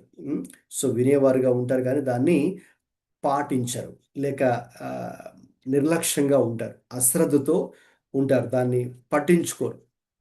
సో అలాగా పరిశుద్ధ ఆత్ముడు యెషయా ద్వారా మీ పితరులతో చెప్పిన మాట సరియే, ఓకేనా అని ఆయన చెబుతూ, ఒక విధంగా యూదులు ఏ రీతిగా కొంతమంది దేవుని కావాలనే నిర్లక్ష్యంతో తిరస్కరిస్తూ ఉన్నారో దాన్ని కూడా ఆయన ఖండించడం జరిగింది. ఖండించి ఇంకొక మాట కూడా అన్నారు. సో కాబట్టి ఇక ఈ హేతువు చేత ఈ రక్షణ అన్యజనుల యొద్దకు పంపబడి ఉన్నదని మీరు తెలుసుకుందురుగాక, వారు దాన్ని విందురు. సో కాబట్టి అంటే మీరు, అంటే యూదుల గురించి చెబుతూ, మీరు వినలేదు కాబట్టి, దేవుడు మాట్లాడుతున్నా కూడా మీరు అర్థం చేసుకోలేదు కాబట్టి ఇంకేం జరిగింది, దేవుని సువార్త అన్యజనుల యొద్దకు వెళ్ళింది. వాస్తవంగా పౌలు కూడా ఆయన చేసిన సువార్త ప్రయాణాల్లో, ఆ మిషనరీ జర్నీస్లో మొట్టమొదటిగా ఆయన యూదుల వద్దకు వెళ్తారు. సమాజ మందిరాల వద్దకు వెళ్ళి ధర్మశాస్త్రాన్ని ఆధారం చేసుకొని ఏసే క్రీస్తై ఉన్నాడని ఆయన అందరికీ కూడా ఒప్పించుచు, వాదించుచు, తర్కించుచు ఆయన బోధించే వ్యక్తి. ఎప్పుడైతే ఇంక వాళ్ళు ఎంత విన్నా కూడా మరి వాళ్ళు దానికి రెస్పాన్స్ ఇవ్వలేదు, చూపించలేదు, ఈయన ఏం చేశారు ఇక నెక్స్ట్, సరే ఇక దీనికి మీరే బాధ్యులు, ఇక నేను అన్యజనుల యొద్దకు వెళ్తూ ఉన్నాను అని చెప్పి ఆయన అన్యుల యొద్దకు వెళ్తారు. అఫ్ కోర్స్ ఆయన ఎక్కడికి వెళ్ళినా కూడా మొదట యూదుల యొద్దకు వెళ్ళి వారికి సువార్త ప్రకటించిన తర్వాత అన్యుల యొద్దకు వెళ్తారు. ఇంకా చెప్పాలంటే చాలా సందర్భాల్లో అన్యజనులు చాలా బాగా రిసీవ్ చేసుకున్నారు. అన్యజనులు వారు సువార్తను అంగీకరించి వారు విశ్వాసులుగా మరి మారడం మరి మనం చూస్తాం. అయితే ఈ యూదులు ఎవరైతే ఉన్నారో మరి మాకు ధర్మశాస్త్రం ఉందిలే, మాకు దేవుడు మమ్మల్ని ఎన్నుకున్నాడులే అనే ఒక ఇదితో వారు ఏం చేశారు, చాలామంది సువార్తను నిర్లక్ష్యం చేశారు. యేసుక్రీస్తు ప్రభువే మెస్సయ్య అని వారు చాలామంది నమ్మలేదు.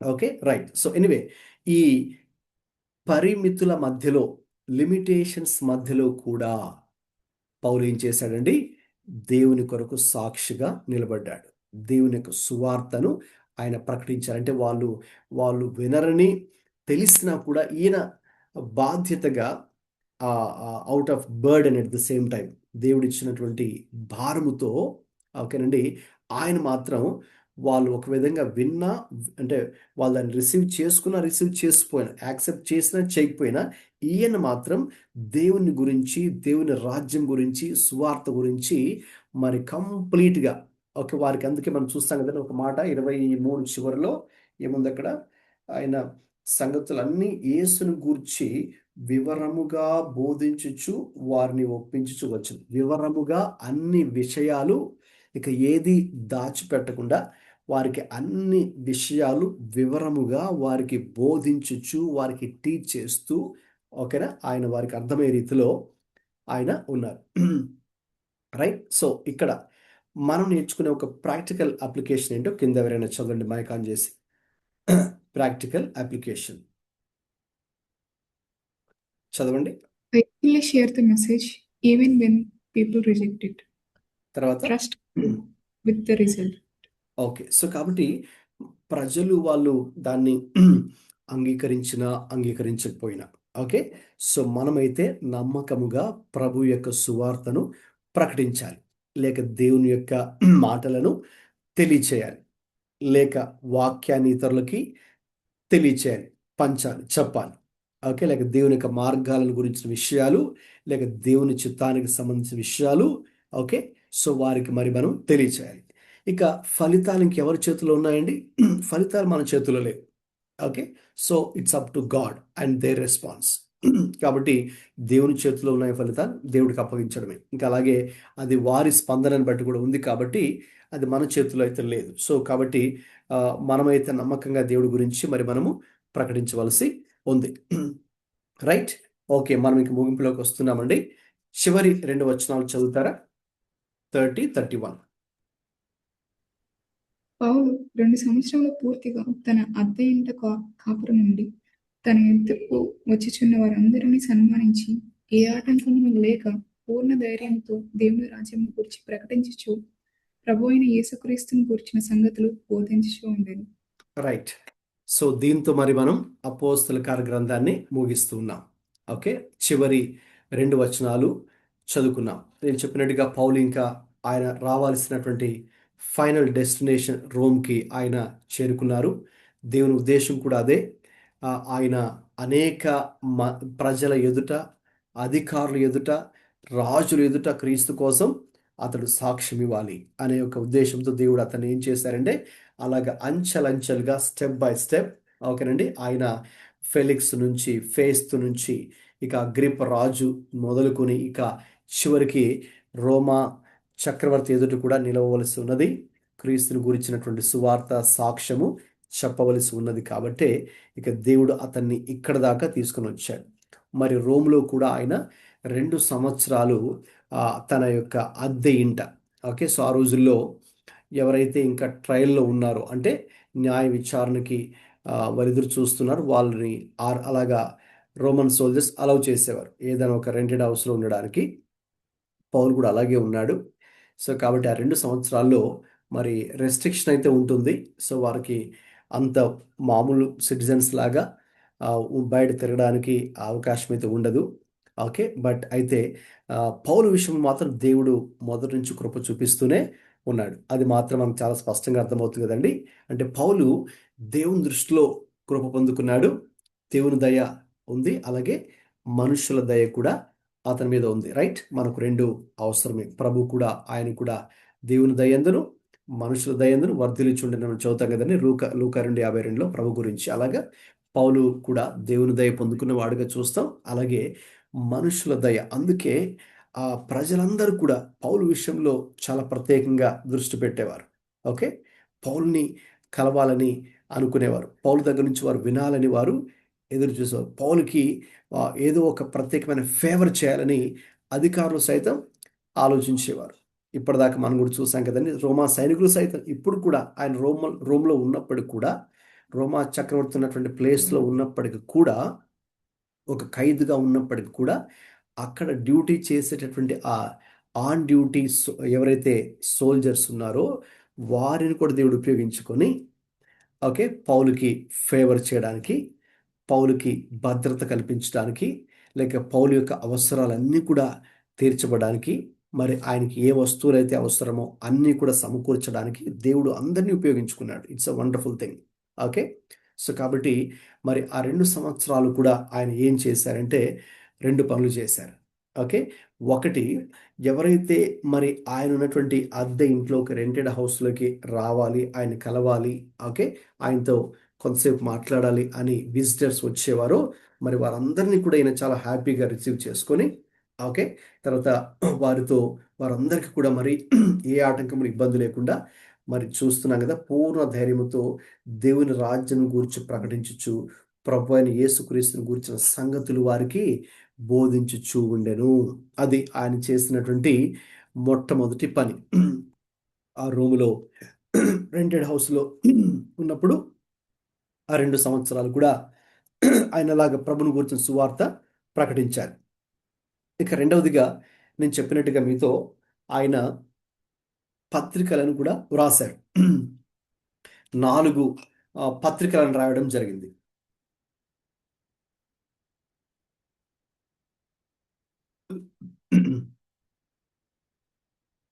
ఆయన ఇంతకు ముందు ఎక్కడికైతే వెళ్ళారో సువార్త సేవకు, ఎక్కడైతే ఆయన పరిచయం చేసి వచ్చారో ఎఫెసు ప్రాంతం కానీ, ఫిలిప్పి ప్రాంతం కానీ, కొలస్సీ ప్రాంతం కానీ, ఫిలిమోను కూడా ఒక పత్రిక రాయడము జరిగింది. సో కాబట్టి అంటే ఆయన సమయాన్ని అలాగ మరి ఆయన ఉపయోగించుకోవడము జరిగింది.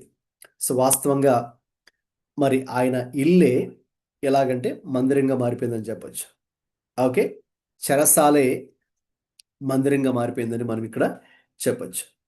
సో కాబట్టి ఇక్కడ నేర్చుకునే ఒక పాఠం ఏంటంటే, సువార్తకు ఎవరు సంఖ్యలు వేయలేరు. దేవుని సేవకులకి ఇబ్బందులున్నా లేక సువార్త ప్రకటించే వారికి కొన్ని పరిమితులు పెట్టిన లిమిటేషన్స్ ఉన్నా, బట్ గాడ్స్ మిషన్ కంటిన్యూస్. దేవుని యొక్క సేవ అయితే కొనసాగుతుంది. వ్యతిరేకతల మధ్యలో కావచ్చు, ప్రతికూల పరిస్థితుల మధ్యలో కావచ్చు, ఈవెన్ మన దేశంలో కూడా రాబోయే రోజుల్లో మరికొన్ని చట్టాలు, అంటే వారి ప్లాన్ ఏంటంటే ప్రతి రాష్ట్రంలో కూడా యాంటీ కన్వర్షన్ బిల్ తీసుకుని రావాలి, ప్రతి రాష్ట్రంలో కూడా ఇలాగున క్రైస్తవులను ఇబ్బంది పెట్టాలి, ఓకే మరి సువార్తను దేవుని వాక్యాన్ని బహిరంగంగా ప్రకటించకుండా ఇక ఈ క్రైస్తవుల్ని అణిచివేయాలి అనేటటువంటి ప్రణాళికలు వాళ్ళు కలిగి ఉన్నారు. ఓకే, అయితే అటువంటిది ఒకవేళ వచ్చినప్పటికీ కూడా still God is in control. Okay, so కాబట్టి దేవుడు అంటే తన పరిస్థితులను ఎవరి ఆధీనంలో ఉన్నాయండి? దేవుని యొక్క ఆధీనంలో ఉన్నాయి. Because God is sovereign. దేవుడు సార్వభౌమాధికారం కలిగిన వాడు. ఓకేనండి, రాజ్య అధినేతలు కాదు. Okay, and then God's mission continues. దేవుని యొక్క సేవ మాత్రం అది కొనసాగుతూ ఉంది. తర్వాత ఇక్కడ ప్రాక్టికల్గా నేర్చుకునే 2 విషయాలు ఉన్నాయి కదండి. ఒకసారి చదువుతారు ఎవరైనా? మైక్ ఆన్ చేసుకొని ప్రాక్టికల్ అప్లికేషన్ కింద చదవండి. use whatever opportunities God gives. దేవుడు మీకు Sir, ఇచ్చే అవకాశాలు అనేక విధాలుగా ఉంటాయి కదా. సో మీరు ఒక చోట స్టడీ చేస్తున్నా, లేకపోతే ఒక చోట జాబ్ చేస్తున్నా, ఒక చోట బిజినెస్ చేస్తూ ఉన్నా, ఓకేనా. సో కాబట్టి దేవుడు మీకు ఇచ్చినటువంటి ఫ్రెండ్స్ సర్కిల్లో, ఓకేనండి, మీరు బయటికి వెళ్తున్నప్పుడు, ఓకేనండి. So God gives us different opportunities. Okay, so అప్పుడు మనం ఏం చేయాలి? వాటిని దేవుని కొరకు, దేవుని రాజ్యం కొరకు, సువార్త ప్రకటించుట కొరకు, వారిని రక్షణలోకి నడిపించుట కొరకు, దేవుని రాజ్యంలో వారు నడిపించడం కొరకు, లేక వారు బలహీనంగా ఉంటే దేవునిలో బలపరచడం కొరకు, లేక కృంగిపోయి ఉంటే గనక వారిని మనం వారికి ప్రార్థన చేసి వాక్యాన్ని వారికి చెప్పి మరి బలపరచుట కొరకు, ఇలాగ దేవుని రాజ్యంలో, రైట్, మరి మనం ఆత్మలను సంపాదించుట కొరకు మనం ఏం చేయాలి? దేవుడు మనకిచ్చే ప్రతి అవకాశాన్ని కూడా మరి మనం ఉపయోగించుకోవాలి. ఓకే, ఇంకా ఆ తర్వాత ఫలితాలు మన చేతుల్లో లేవు, right. It depends upon there response to the lord and also ultimately it's in the hands of God. దేవుని చేతిలో ఉంది కదా. సో కాబట్టి వాళ్ళు మరి వింటారో వినరో అనేటువంటి ఆలోచన మనం పెట్టుకోకుండా, ఎందుకంటే పౌలు చెప్పినప్పుడు కూడా అందరూ వినలేదు. కొందరు విన్నారు, కొందరు విభేదించారు కూడా కదా. అయితే మరి దేవుని యొక్క చిత్తంలో ఏర్పాట్లు ఎవరైతే ఉంటారో మరి వారు స్పందిస్తారు. కాబట్టి యూజ్ ఎవ్రీ ఆపర్చునిటీ. ఇంకోటి ఏంటి, చదవండి కిందది. serve faithfully even when circumstances are difficult. Right. మరి ఇప్పుడు చెప్పండి, మరి పౌలుకు ఎటువంటి పరిస్థితులు ఉన్నాయి ఇప్పుడు చెప్పండి? రోమ్లో ఉన్నప్పుడు, లేక రోమ్కి జర్నీలో వెళ్తున్నప్పుడు, was it A happy journey? కాదు, చాలా కష్టమైన జర్నీ కదా. ఎస్. అలాగే రోమ్లో అక్కడ 2 సంవత్సరాలు ఉన్నప్పుడు కూడా మరి అది కూడా ఎలాంటి స్టే అక్కడ చెప్పండి? Restricted. యా, ఇబ్బందికరమైన. కష్టంతో కూడింది, పరిమితులు ఉన్నాయి కదండి. సో అంతగా ఫ్రీడమ్ ఉండేది కాదు. ఎప్పుడు కూడా వెనకతల అతన్ని వాచ్ చేస్తున్నటువంటి సైనికులు ఉండేవారు. ఓకే, సో ఇలాంటి రెస్ట్రిక్షన్స్ మధ్యలో, ప్రతికూల పరిస్థితుల మధ్యలో కూడా so he served God faithfully. దేవుడు అందుకే అక్కడ నేను ఇచ్చిన టైటిల్ కూడా ఏంటంటే, ఇక్కడ టైటిల్ ఒకసారి చదవండి ఈ సెక్షన్కి. Serving God faithfully until the end. Serving God faithfully అంటే అంతం వరకు కూడా, తుది వరకు, అంటే మన జీవితపు తుది దశ వరకు మనం దేవుణ్ణి కొరకు నమ్మకంగా మరి మనము దేవుని సేవ చేసేవారుగా, దేవునికి సాక్షులుగా ఉండేవారుగా మనం ఉండాలి. Okay, right. సో కాబట్టి ఇప్పుడు ఈ అధ్యాయంలో మనం నేర్చుకున్న కొన్ని ప్రాముఖ్యమైన విషయాలు త్వరగా నేను చెప్పేసి ముగించుకుందాం. Number 1, serve God in every situation.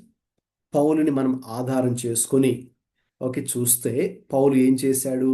ఆయన సక్సెస్లో ఉన్నప్పుడైనా, లేక సఫరింగ్లో ఉన్నప్పుడైనా, ఫ్రీడంలో ఉన్నప్పుడైనా, లిమిటేషన్స్ ఉన్నప్పుడైనా, అంటే అతని యొక్క విజయాల్లో దేవుణ్ణి సేవించాడు, శ్రమల్లో కూడా దేవుని సేవించాడు, తనకు స్వేచ్ఛ ఉన్నప్పుడు దేవుని సేవించాడు, స్వేచ్ఛ లేకుండా పరిమితులు కలిగి ఉన్నప్పుడు కూడా అతడు దేవుణ్ణి సేవించాడు. సో కాబట్టి మన అల్టిమేట్ గోల్ ఏంటంటే serving God in every situation. ప్రతి పరిస్థితిలో కూడా మరి మనము దేవుని యందు విశ్వాసం ఉంచి దేవుని సేవించేవారుగా ఉండాలి అని ప్రాక్టికల్గా మనందరూ కూడా ఒక పాఠం నేర్చుకుంటున్నాం. రెండవదిగా, do not wait for perfect circumstances. ఓకేనండి. అంటే కొంతమంది ఏమనుకుంటారంటే, చాలామంది ఏమనుకుంటారంటే, నాకు పరిస్థితులు ఇప్పుడు బాగోలేవండి, పరిస్థితులు అన్నీ కూడా బాగా చక్కపరచబడిన తర్వాత అప్పుడు నేను దేవుని కొరకు జీవిస్తాను, లేక దేవుని కొరకు సాక్షిగా ఉంటాను, లేకపోతే అలాగని చెప్తుంటారు కదండి. నో. సో కాబట్టి అటువంటి పర్ఫెక్ట్ సర్కమ్స్టాన్సెస్ కొరకు వేచి ఉండద్దు. ఓకేనండి. సో దానికి పౌలే మనకు మాదిరిగా మరి మనం చూస్తున్నాం కదా. కాబట్టి పరిస్థితులు అలా ఉన్నప్పటికి కూడా, అంటే కష్టతరంగా ఉన్నప్పటికి కూడా ఆయన ప్రభువుని సేవించారు. సో అది మరి మనకు ప్రాముఖ్యమైన విషయం. Okay, right. ఒకసారి మీకు స్లైడ్ కనిపిస్తుందండి? కనిపిస్తుంది. ఇప్పుడు ఆగిపోయింది.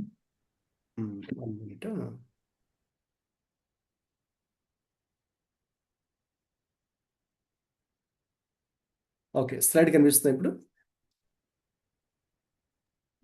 కనిపిస్తుంది. Okay. So last line says Paul shows that ministry happens even in hardship.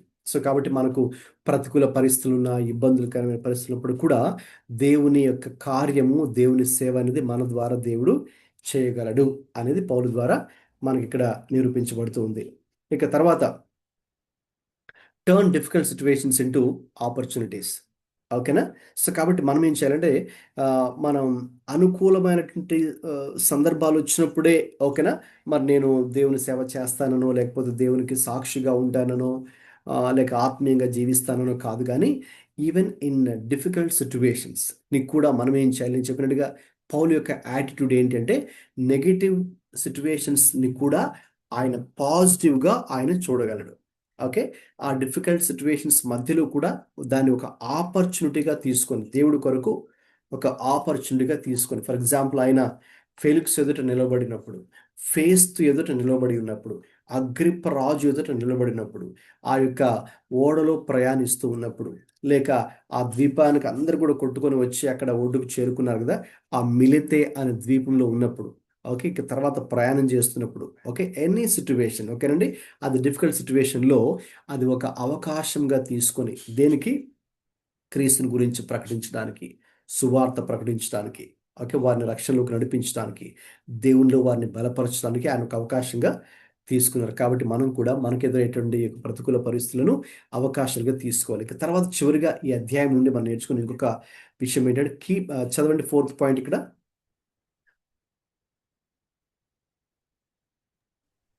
Keep Christ at the center. కాబట్టి క్రీస్తునే మన జీవితంలో సెంటర్ ప్లేస్లో, కేంద్రంగా మనం ఉంచుకోవాలి. సో కాబట్టి మన గోల్ అంతా కూడా క్రీస్తుని గణపరచాలి, అలాగే ప్రజలను కూడా క్రీస్తు యొద్దకు నడిపించాలి. ఓకేనండి, క్రీస్తుని నిజమైన దేవుని తెలుసుకునే వారిగా వారిని మనం క్రీస్తులోకి నడిపించాలి. ఇక అలాగే చివరిగా మనం చూసాం కదా, పూర్ణ ధైర్యంతోనండి పౌలు గారు ఆ 2 సంవత్సరాలు తన అద్దె ఇంటిలో ఉంటూ వచ్చిన వారందరికి కూడా వారు ఎవరైనా కావచ్చు, అనుజనులు కావచ్చు, అలాగే అనుజనులు అలాగే యూదులు అందరూ వచ్చారు. ఓకే, సో వారికి మరి ఈయన సువార్తను ప్రకటించడం జరిగింది. ఓకే, సో కాబట్టి అది చాలా అద్భుతమైన విషయం అని మనం చెప్పొచ్చు. ఇక పోతే ఈ అపోస్తుల కార్యాల్లో మనతో ఈ చివరి వచనం అది.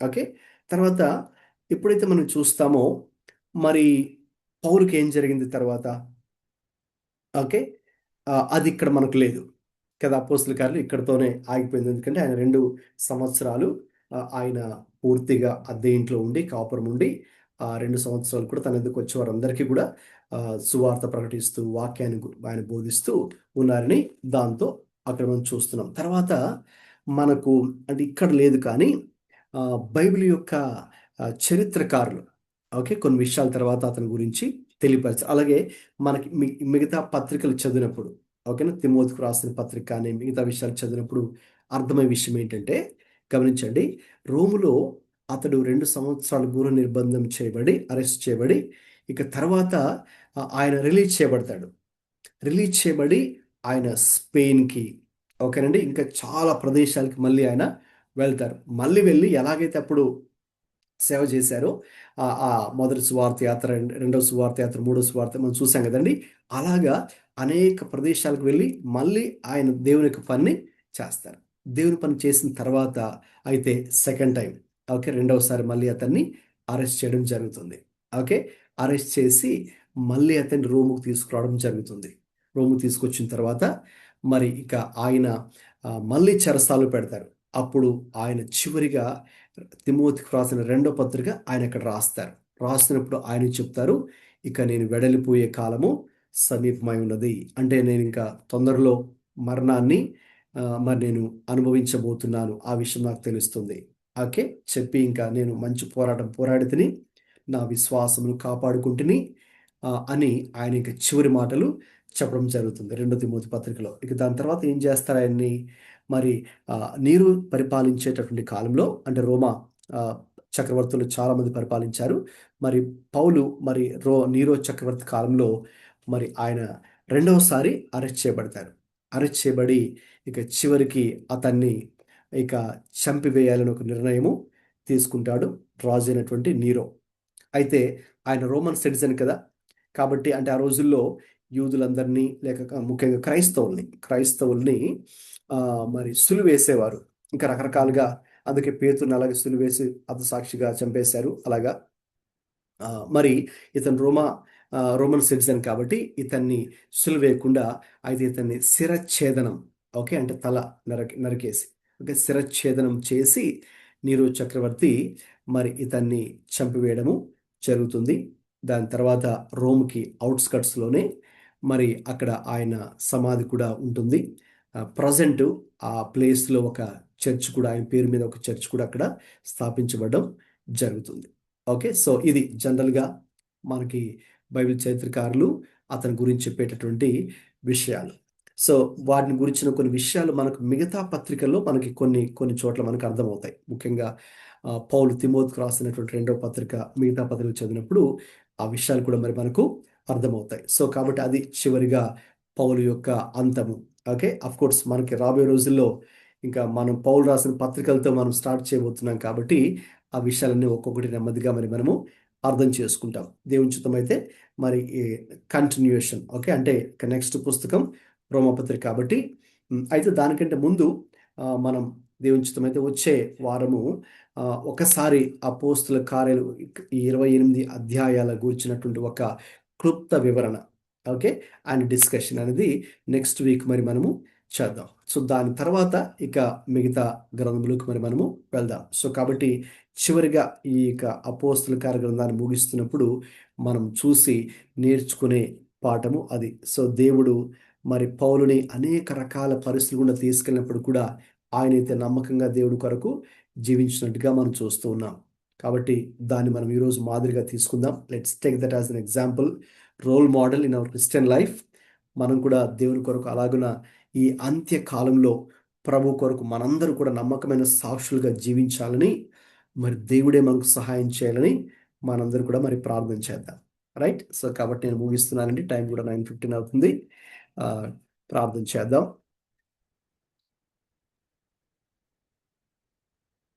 అందరూ ప్రార్థనలు ఏకీభవించండి. ఈరోజు ప్రభు మనతో మాట్లాడిన ప్రతి విషయాన్ని బట్టి దేవునికి స్తోత్రం చెల్లిస్తూ, మరి ఏ ఆత్మీయ పాఠమైతే ప్రభు మనకు నేర్పించారో వాటిని మన జీవితాల్లో పాటించడానికి దేవుడే మనకు కృపను అనుగ్రహించాలని ప్రార్థన చేద్దాం. ప్రేమగల తండ్రి, మహాపరిశుద్ధుడా, ప్రభువా, ఈ రోజున అపోస్తుల కార్య గ్రంథంలో చివరి అధ్యాయంను 28వ అధ్యాయాన్ని మేము ధ్యానించడానికి ఇచ్చిన కృపను బట్టి మీకు స్తోత్రాలు ప్రభువా.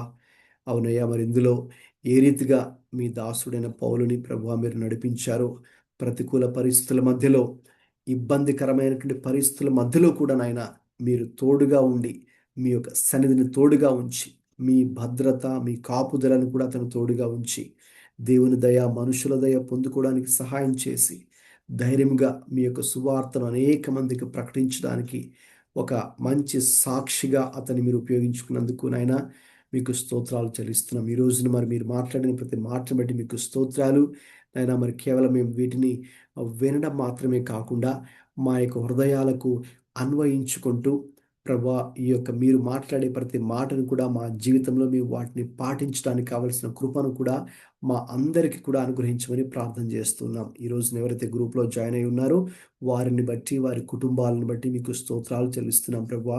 అలాగే ఎవరైతే అయా ప్రత్యేకమైన ప్రార్థన అవసరతలు కలిగి అయా ఉన్నారో ఆ బిడ్డలందరి గురించి ప్రార్థన చేస్తున్నాను.